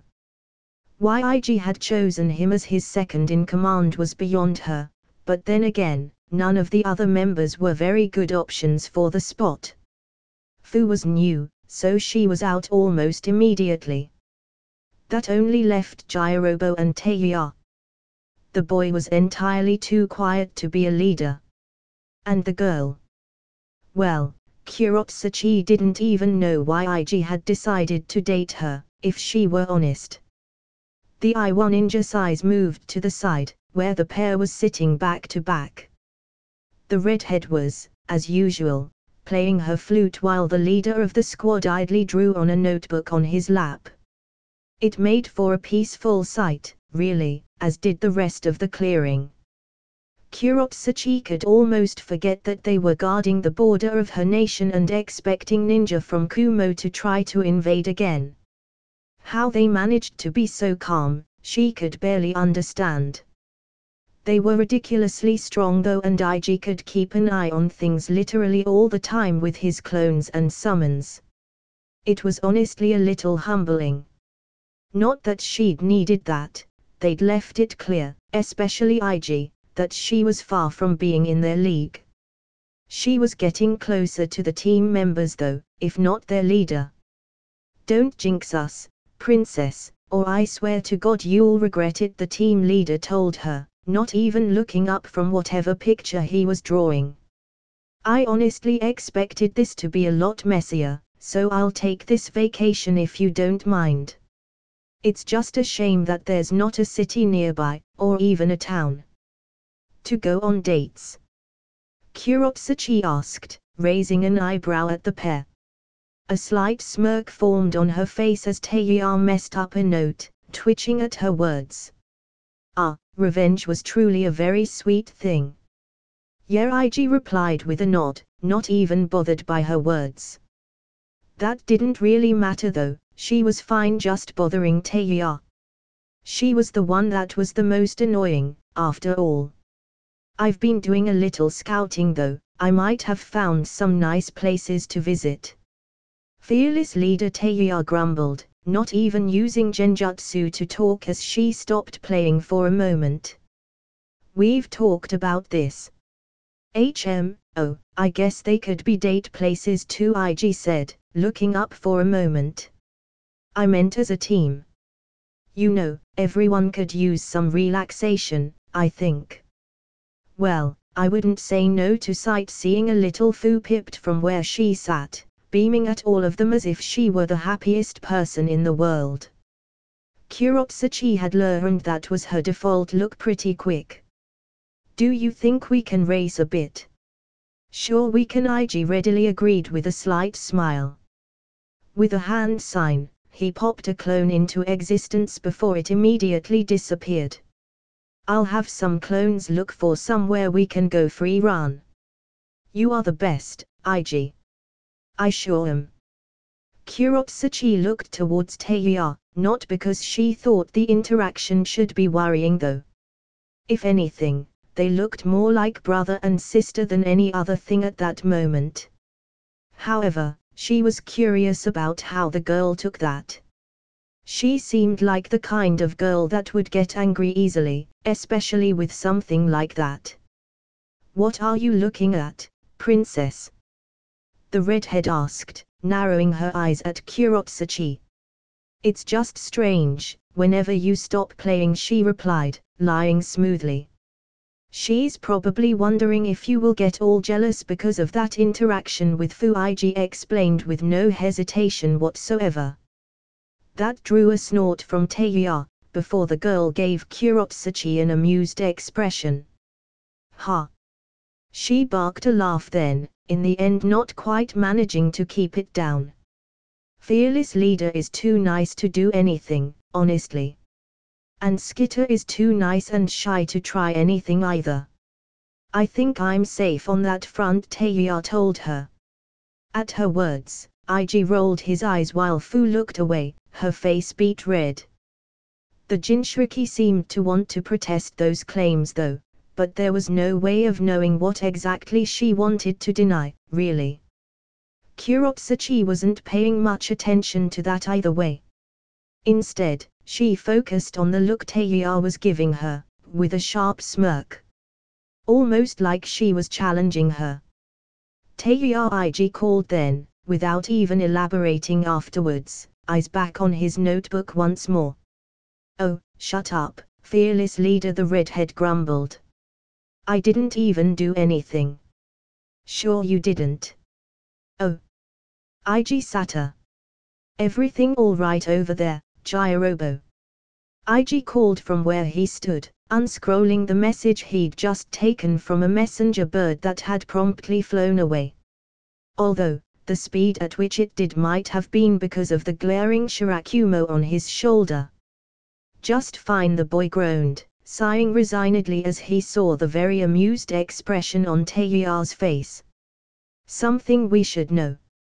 Jirobo asked then, turning towards him even as he continued massaging his sore body after the crash he went through while trying a new way of using his latest technique. "Nothing important, really. More of the same things," Ig told them as he read through the report he got from Iwagakure. They'd get one every few days, to ensure that they were up to date with the situation and what may happen. Konoha did the same really, but less frequently since they weren't in Land of Fire territory. "So we can see the Fatus continue to smack against things?" Teiya asked, almost giddy at the prospect. Ig, meanwhile, simply looked towards the big guy. "Depends, do you wanna keep trying or do you want to take a break?" he asked. Jirobo had been trying to get better at using his latest earth release technique, rock surfing. So far, he'd managed to get a handle on the roughest way to use it, which was to raise a platform from under him and shoot forward with it, leaving behind a wall of stone.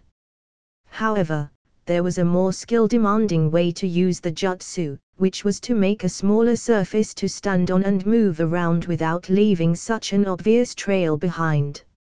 It'd probably always leave proof of Jirobo's presence, but so long as it wasn't a wall taller than a person, it was an improvement. That is, if he could manage to get it, because the boy seemed to have trouble splitting his attention between keeping his balance, moving and not leaving behind a wall. "I'll keep on," Jirobo replied with a grimace that only grew worse when Teiya cheered enthusiastically. "Kabuto, is he fine?" "Yeah, although, you have to be careful not to hit your head so much," Jirobo the Mednin said, receiving a nod in response. "So, what do we do while he's at that?" he asked, turning towards Ig. "You can continue tinkering and keep an eye on Kuropsachi while she trains," the leader decided. "Teiya can do some light sparring with Fu, you can use your doki. It's been a while and they could come in handy." Both girls shrugged at that, turning to one another. What about you? Kurotsuchi asked curiously. I'll see what I do, he said dismissively. Might even get some training done myself. For the moment though, I'll be meditating. And that's what he did, diving straight into his mindscape. Hakai and Kij were already waiting for him, since they knew he was on his way. As for Sachigumo, the chakra beast promptly pressed her head against his chest. The poor thing was really missing him since he could visit less during missions. I missed you too, girl. Have these two been behaving themselves? He asked with a slight smile as he pet her between her wolf ears. She barked enthusiastically, almost preening. She was, evidently, very proud of having kept the twins in line. He stifled a chuckle at that. So, I'm guessing you want to brainstorm regarding the current situation. Hakai mused as a table appeared in between them with chairs and all. Yeah, things have been quiet and I really don't want to be caught off guard, he mused with a grimace as he took one seat. Sachigumo made herself smaller and smaller until she was puppy-sized and jumped on his lap. That's new, Ig pointed out as he looked at the little chakra beast. She's been practicing that for a while, Kij told him with a slight smile. As for what to talk about, well, it's difficult to tell what the enemy will do. Especially since we have very little information. Taking into account what we have about our side of things though, with the mist helping, Suna drawing into itself and Konoha and Iwa standing against Kumo.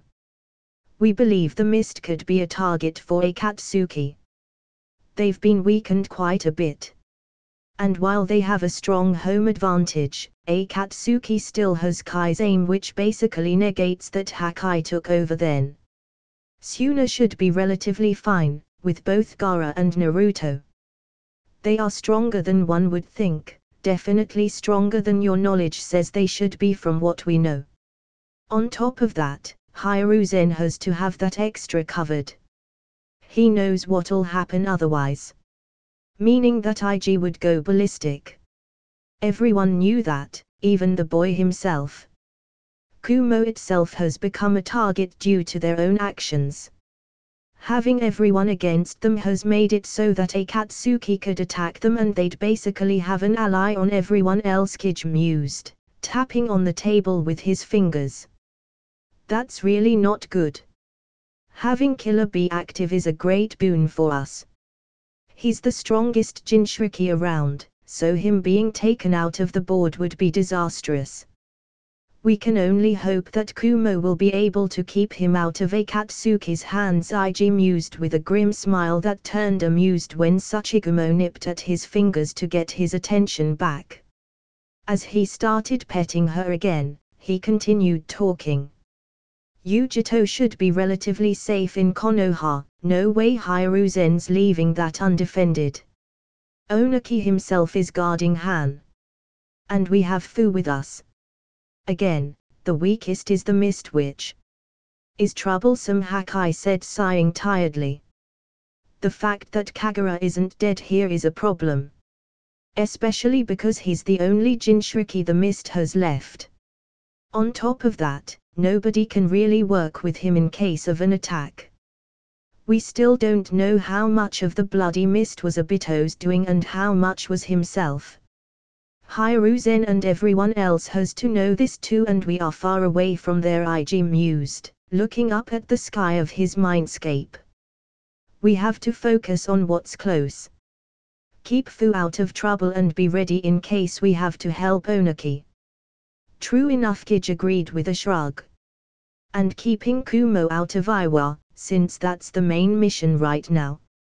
However, that should be easy. Unless Killer Bee decides he wants round 2, that is. So, how do we prepare for all that? Oh.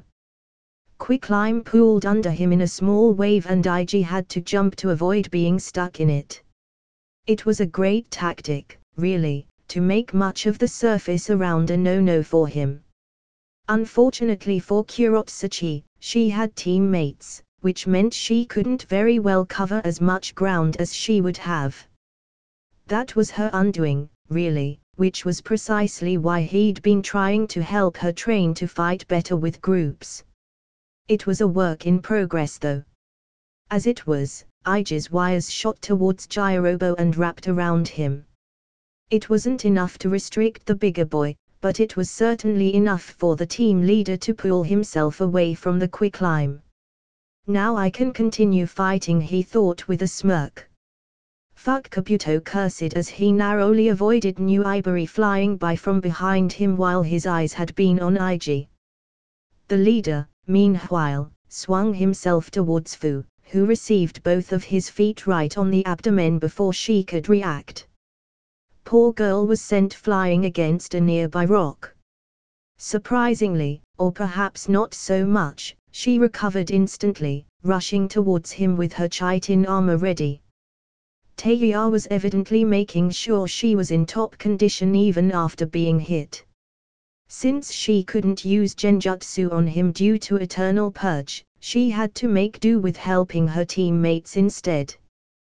Before his wires could reach the approaching Jinchuriki, they were intercepted by several clawed hands made of wood and metal. Evidently, Kabuto was playing interference with his puppets, if the hands could be called that. The man seemed intent on working only with hands. He'd said a full body was a bit overkill for him and he was content having a few more hands at the ready in case he needed them. Iji could understand the logic there, really. As a medic, he supposed having a few more hands would be useful. Never mind all he could do in the battlefield with those. It also had the added benefit of being stealthier than a full puppet. Still, he'd have to talk to him about maybe getting a few eyes and ears to see if he could do as Kankuro did and sense through them. That way he could also gain some help in regards to information gathering.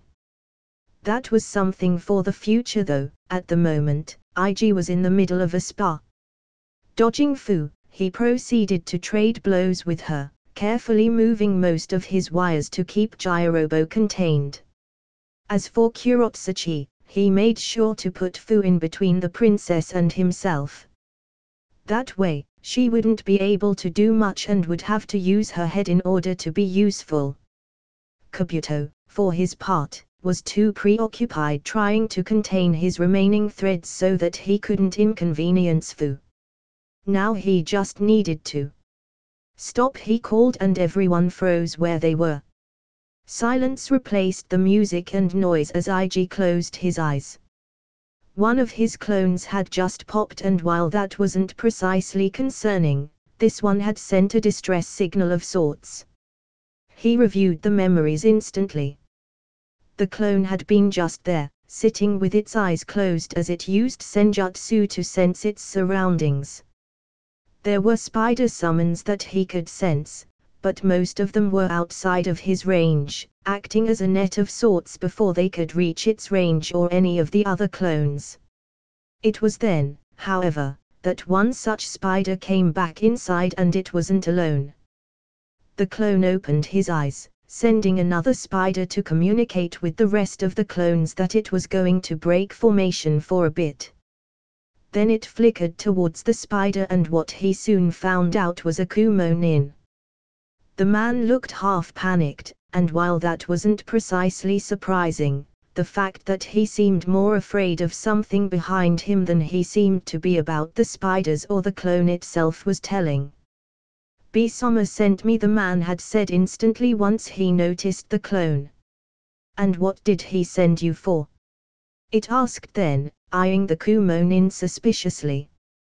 That could very well be a trap, for all he knew. He wouldn't even be surprised. "We are under attack." They were pushing him back. Those were very concerning words, especially because Iji could only think of a few people that could do that to Killer Bee himself. Most of them were nowhere close to Kumo though, so that left one particularly nasty group. Akatsuki, Iji thought, his expression turning into a grimace. Fearless leader? Taeya asked, and he noticed that the rest of the squad had gathered around him. He still had memories to go through though. Oh. That's impressive, the clone had said, still distrustful. Who could do such a thing? I don't know who they were. They wore some kind of uniform, a black coat with red clouds on it, the ninja had said, half panicked. We could do nothing. When we tried to help we were slaughtered. Summer said to come here, to look for you, Weaver. Please, the man said, kneeling to the ground and making the clone frown. Please help, Summer. It could be a trap, yes. But the clone had kept using senjutsu through the whole thing with the remaining natural energy it had gathered. It knew, it sensed, that the man was being honest. That was bad, in numerous ways. He had a mission, after all, and not following orders at such a tense moment was bad. It could work against Iwa. It could work against Konoha. And yet, when would he have the opportunity to take down another pair of Akatsuki with Killer B's help? Princess, he said, creating 2 clones. You are going back home. Everyone else. Akatsuki is attacking Killer B, he said, making everyone stand straight. It was a good thing that they always held back when sparring for situations such as this. You can come or you can go with Princess. Either way, decide fast. I'm going, Taeya said instantly, while Jirobo nodded immediately afterwards. Kabuto gave him a smirk without moving from where he stood, and Fu chuckled. As if I'd miss this, the Jinchuriki said. Well, we don't call ourselves the Suicide Squad for nothing, I guess, IG replied with a wry smile. Let's go. The squad followed the Kumonin, and IG couldn't shake off the feeling of wrongness with the situation. That wasn't so strange though. After all, they had spent a good chunk of their time preparing to battle the Cloud's agents. Instead, there they were, on their way to helping them. The team leader didn't dwell on those thoughts much though. His mind was too busy going through the Akatsuki members that remained and how to fight them. There were Takai and Kaizame, Pain and Kanan and Zetsu. The latter of them all wasn't too much of a concern. IG didn't remember much about the plant man or whatever he was supposed to be, but he was fairly sure that he was more of an information gatherer than an fighter. However, that same lack of knowledge was worrying. That kind of shadowy character was usually the one that was pulled for a plot twist in a story. Considering what he did remember regarding the plot of the series, IG didn't feel like dealing with anything of the sort. Besides, he wanted to take no chances anyway, especially with Akatsuki members. That was why he was preparing though. Itakai and Kaizame weren't too worrying regarding the situation that they were in. Which wasn't saying much, really, but IG remembered something about Same Harder leaving Kaizame for Killer B. Then again, his knowledge had been faulty before and could be faulty now, he knew very well. Still, overall, it wasn't looking too bad on that front. On the Itakai side of things, there was a chance that the Uchiha would work in his favor. If he was actually on Konoha's side of things, which was also not a sure thing. In the case that IG was wrong regarding that, at least he had some good contingencies in place against him too, so there was that. Those two were certainly less worrying than the other pair, at least in his mind. He had somewhat of a counter to Kanan in Conflagration, but she wasn't the one he was the most worried about. Pain, Nagato, was the true troublesome one in that duo. The team could probably hold back most of the paths well enough, but the main one and Nagato were another thing entirely. IG was confident in his power and all, but that was a guy that hadn't even been defeated, truly. Instead, he'd been taken down by his own technique. That was all sorts of worrying, because he thought it was unlikely that he'd be able to talk no jutsu his way through that like Naruto had. "We've got this," fearless leader Taeya said from his side, and, as he focused back in the present, he noticed that all the squad was looking at him as they moved. He'd concerned them, which meant that he'd been showing more than he expected from what was in his mind. "We've planned and trained for this," Kabuto told him then. "We have," he acknowledged with a nod. That didn't mean it was enough, but there was no need to say that. Everyone knew that, after all. They'd just have to hope. IG stopped then and the team followed suit. "What are you?" the Kumonin started, only to be interrupted by a hand to his neck. Red eyes stared straight at him, silently judging him. However, he wasn't acting. Everything he'd said was the truth. "IG." Jirobo called, not really curious or confused, but awaiting information for his leader's behavior. "Kumo," the boy growled, sending a cold shiver down everyone's spine. "They've just attacked everywhere on the border." "It makes sense," Kij said, his voice neutral, knowing that IG didn't have the calm to analyze the situation. "You and your team are known for mostly one thing: going after Akatsuki Hakai," finished then, and IG's bloodlust spiked. "Calm, IG, this is exactly why you left the spiders and the clones in place," the twin whispered in his mind. Then he felt Sachigumo's presence. She was as angry as he was, as thirsty for blood as he was. Somehow, that snapped him into place though. He knew he couldn't let himself go like that with the chakra beast pushing him into a more impulsive mindset. He needed to keep his calm, to keep his cool. "So, it was all a play?" Fu asked, looking at a very confused Kumonin with narrowed eyes. The poor man didn't get what was happening, which made sense. He'd been fooled by his own people to do as he had. He'd been played as much as them, because Kumo had thought it was the best way to move them. They'd guessed that simple acting wouldn't likely work and thus they'd chosen another way. It was IG confirmed. "We are going back to Iwa. If you know what's good for you, you'll go back to Kumo. Maybe Akatsuki is really there, I don't know. But if the cloud can still try to go after another nation even with that, then I'm sure they'll be fine," he said to a very pale, sweating man.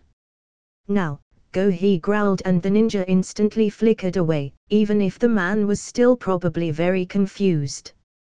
"Fearless leader," Taeya called when he didn't move after that. "Everyone," he said, unmoving. "We go back to Iwa. I want all of you to teach Kumo not to mess around.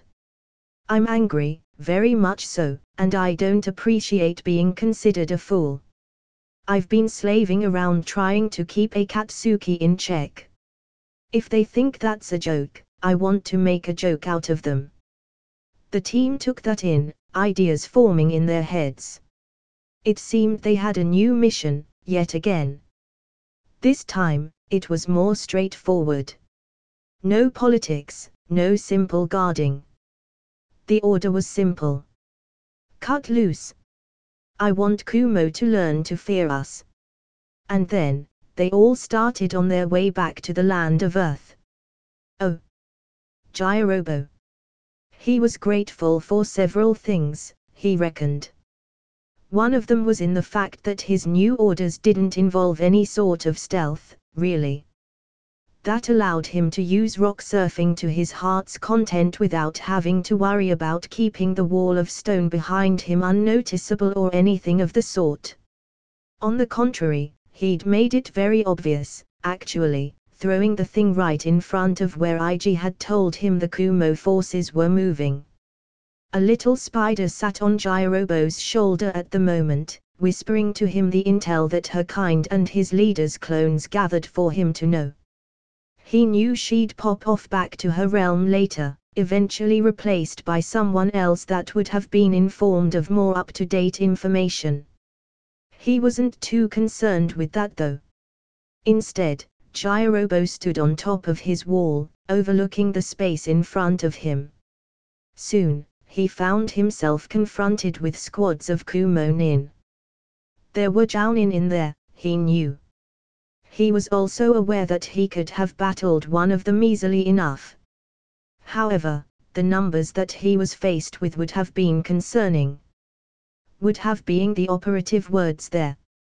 After all, Jirobo had grown quite a bit from the time when he'd been part of the Sound 4 or 5, depending on who you asked, and he'd grown much stronger under the guidance of his new leader.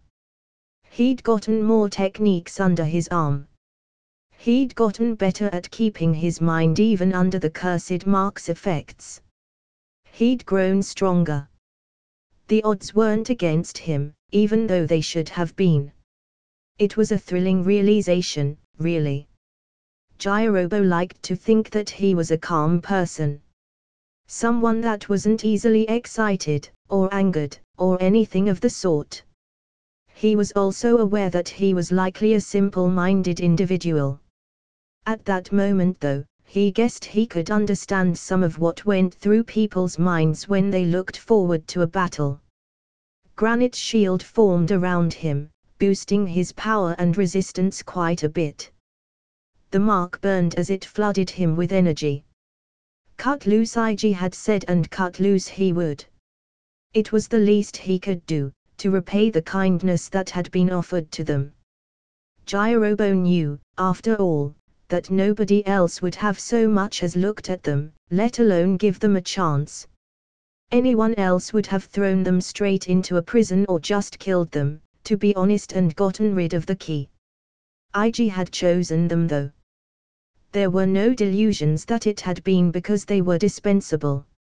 Nobody would have cared if they died, which was why the boy had been able to get them without too much problem. The fact stood, however, that IG had extended a hand. Hesitantly and almost forced, but he'd done so. Ever since, his new leader had proved to be worth following. IG Sata had the power, certainly. However, that was the least important part, in Jirobo's opinion. Because the boy also taught them, trained them, to be stronger than they thought they could be. Much stronger, Jirobo thought to himself, grinning widely as he smacked a Jounin away before he could even send a lightning jutsu his way. It was exhilarating, to be able to just do that to them like they were Chuanin, or even Genin. With merely a gesture, he sent a person-sized rock towards someone else as they rushed him. Fools, Jirobo thought.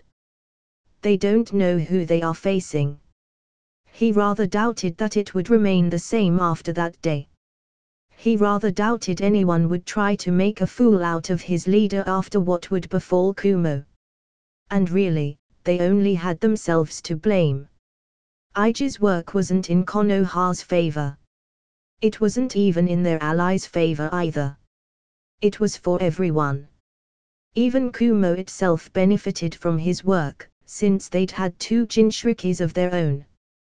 But the cloud was a greedy place, and in their incessant need to get stronger, they'd poked something they shouldn't in the eye. The earth itself opened under his enemies' feet and swallowed them up to their necks. Those that got away weren't the lucky ones, however. Instead, they were faced with a stone giant with more strength and speed than he had any right to have. They should have been grateful, however. Jirobo was sure everyone else would make the Kumo nin suffer much more. He knew his teammates, after all, and he also knew that they'd bring hell on these people. If not because they were perfectly fine with the idea, because IG had ordered it. On second thought, Jirobo mused, a fireball washing harmlessly around him as he paused for a brief second. I shouldn't take it easy on them either, he decided with an absent nod as he regarded his opponents once more. IG had ordered it, after all. Not to fight them and send them back to Kumo. No, those hadn't been his exact orders, after all.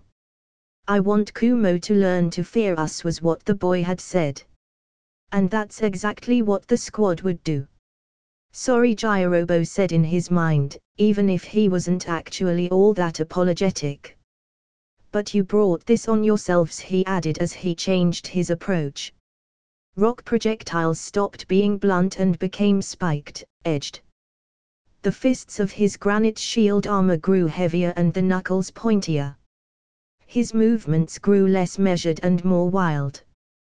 Kumo had earned IG Sata's wrath, he decided. And Jirobo saw no more fitting way to repay some of his leader's kindness than to show Kumo why that was a bad idea. It was the least he could do, really. He chuckled to himself, imagining what everyone else would likely do. Even if he put more effort on his side, it was unlikely he'd measure up to them. That didn't mean he wouldn't try though. Oh. Fu. The sounds of the battlefield reached her ears. Screams and shouts resounded all around, some desperate, some angry, some fearful. Bones cracked loudly under her armored fists. Jutsu after jutsu was sent her way, the whooshing of the wind, the cackling of the lightning and everything in between. All attacks met her armor, a thing made in collaboration with her tenant, and did absolutely nothing. All enemies were taken down with ease by her strong attacks. Nobody could stop her, and nobody would stop her. Fu was a girl on a mission, after all. She wondered how shocked some people would be if they saw her. After all, many had this impression that she was just a cheerful, innocent little girl. She liked to think she was too, but there was no denying the truth. That was hardly all there was to her, for sure. She'd been trained to be a weapon by Taki, after all. The village had done their absolute best to make her into the perfect defense and offense for their enemies. And while that was hardly much, considering how weak they were when compared to the Big Five, it was still something that had impacted Fu. She'd take every chance she could get to be who and how she wanted to be. She wanted to be happy and free to do as she pleased. She wanted to enjoy herself and have friends. She wanted to have a home and a family. IG Sata arrived then and gave her all that. He'd taken her away from Taki's clutches and offered her the world. He'd played with her and let her be the child she'd never got to be. He'd taken her along to see a world that was denied to her and introduced her to a whole lot of friendly and not so friendly people. More importantly, he'd offered her a place where she could belong. Thus, why she'd asked to join his team. It was really the only thing that she could think of to repay him. It took away some of the freedom she'd been given, for sure, but she'd known she would never be truly free. As a Jinchuriki, it was her fate to be an asset for someone. She'd accepted that for the fact that it was and decided to make the best of her situation. Thus, if she couldn't escape that, she could at least choose the better route. Choosing to be IG Sata's asset was it, in her opinion. Even the Seven Tails agreed with her, whispering in her mind like it had always done. For most of Fu's life, the Chakra Beast had moaned and complained about their shared situation. Lamenting the fact that it couldn't spread its wings, figuratively and literally. Now, however, since they'd both left Taki, it was much more cheerful, just like her. And just like her, it knew who to be grateful to for that. Which was why they were both getting into their new orders so much. Fu liked battling as much as the next ninja, but there was an extra bit of enjoyment whenever she punched a Kumo-nin, because she knew she was also doing a favor of sorts to the person she owed. The Seven Tails whispered to her then and she laughed merrily even as she sent yet another enemy flying with a few broken bones. Her tenant wasn't wrong either. If they did a good enough job, maybe they'd get more free time too. Yes, IG had the right idea. Scare everyone into avoiding fighting them, and that'd lead to peaceful times when she could play and enjoy herself. Truly, he was a genius. She giggled to herself as she continued fighting. For some reason, that seemed to unnerve the Kumonin more than just her stoically fighting them in Baijua-powered armor. People were weird though, so she didn't think too much about that. It worked in her favor for her mission, so that was all that she needed to know, really. Thus, she continued laughing at them. It was kind of funny to smack them around, after all. Maybe I can make a game of this, she mused, the Seven Tails completely agreeing with that idea. She's crazy, a Kumonin shouted before sending a jutsu her way. Which was rather rude of them.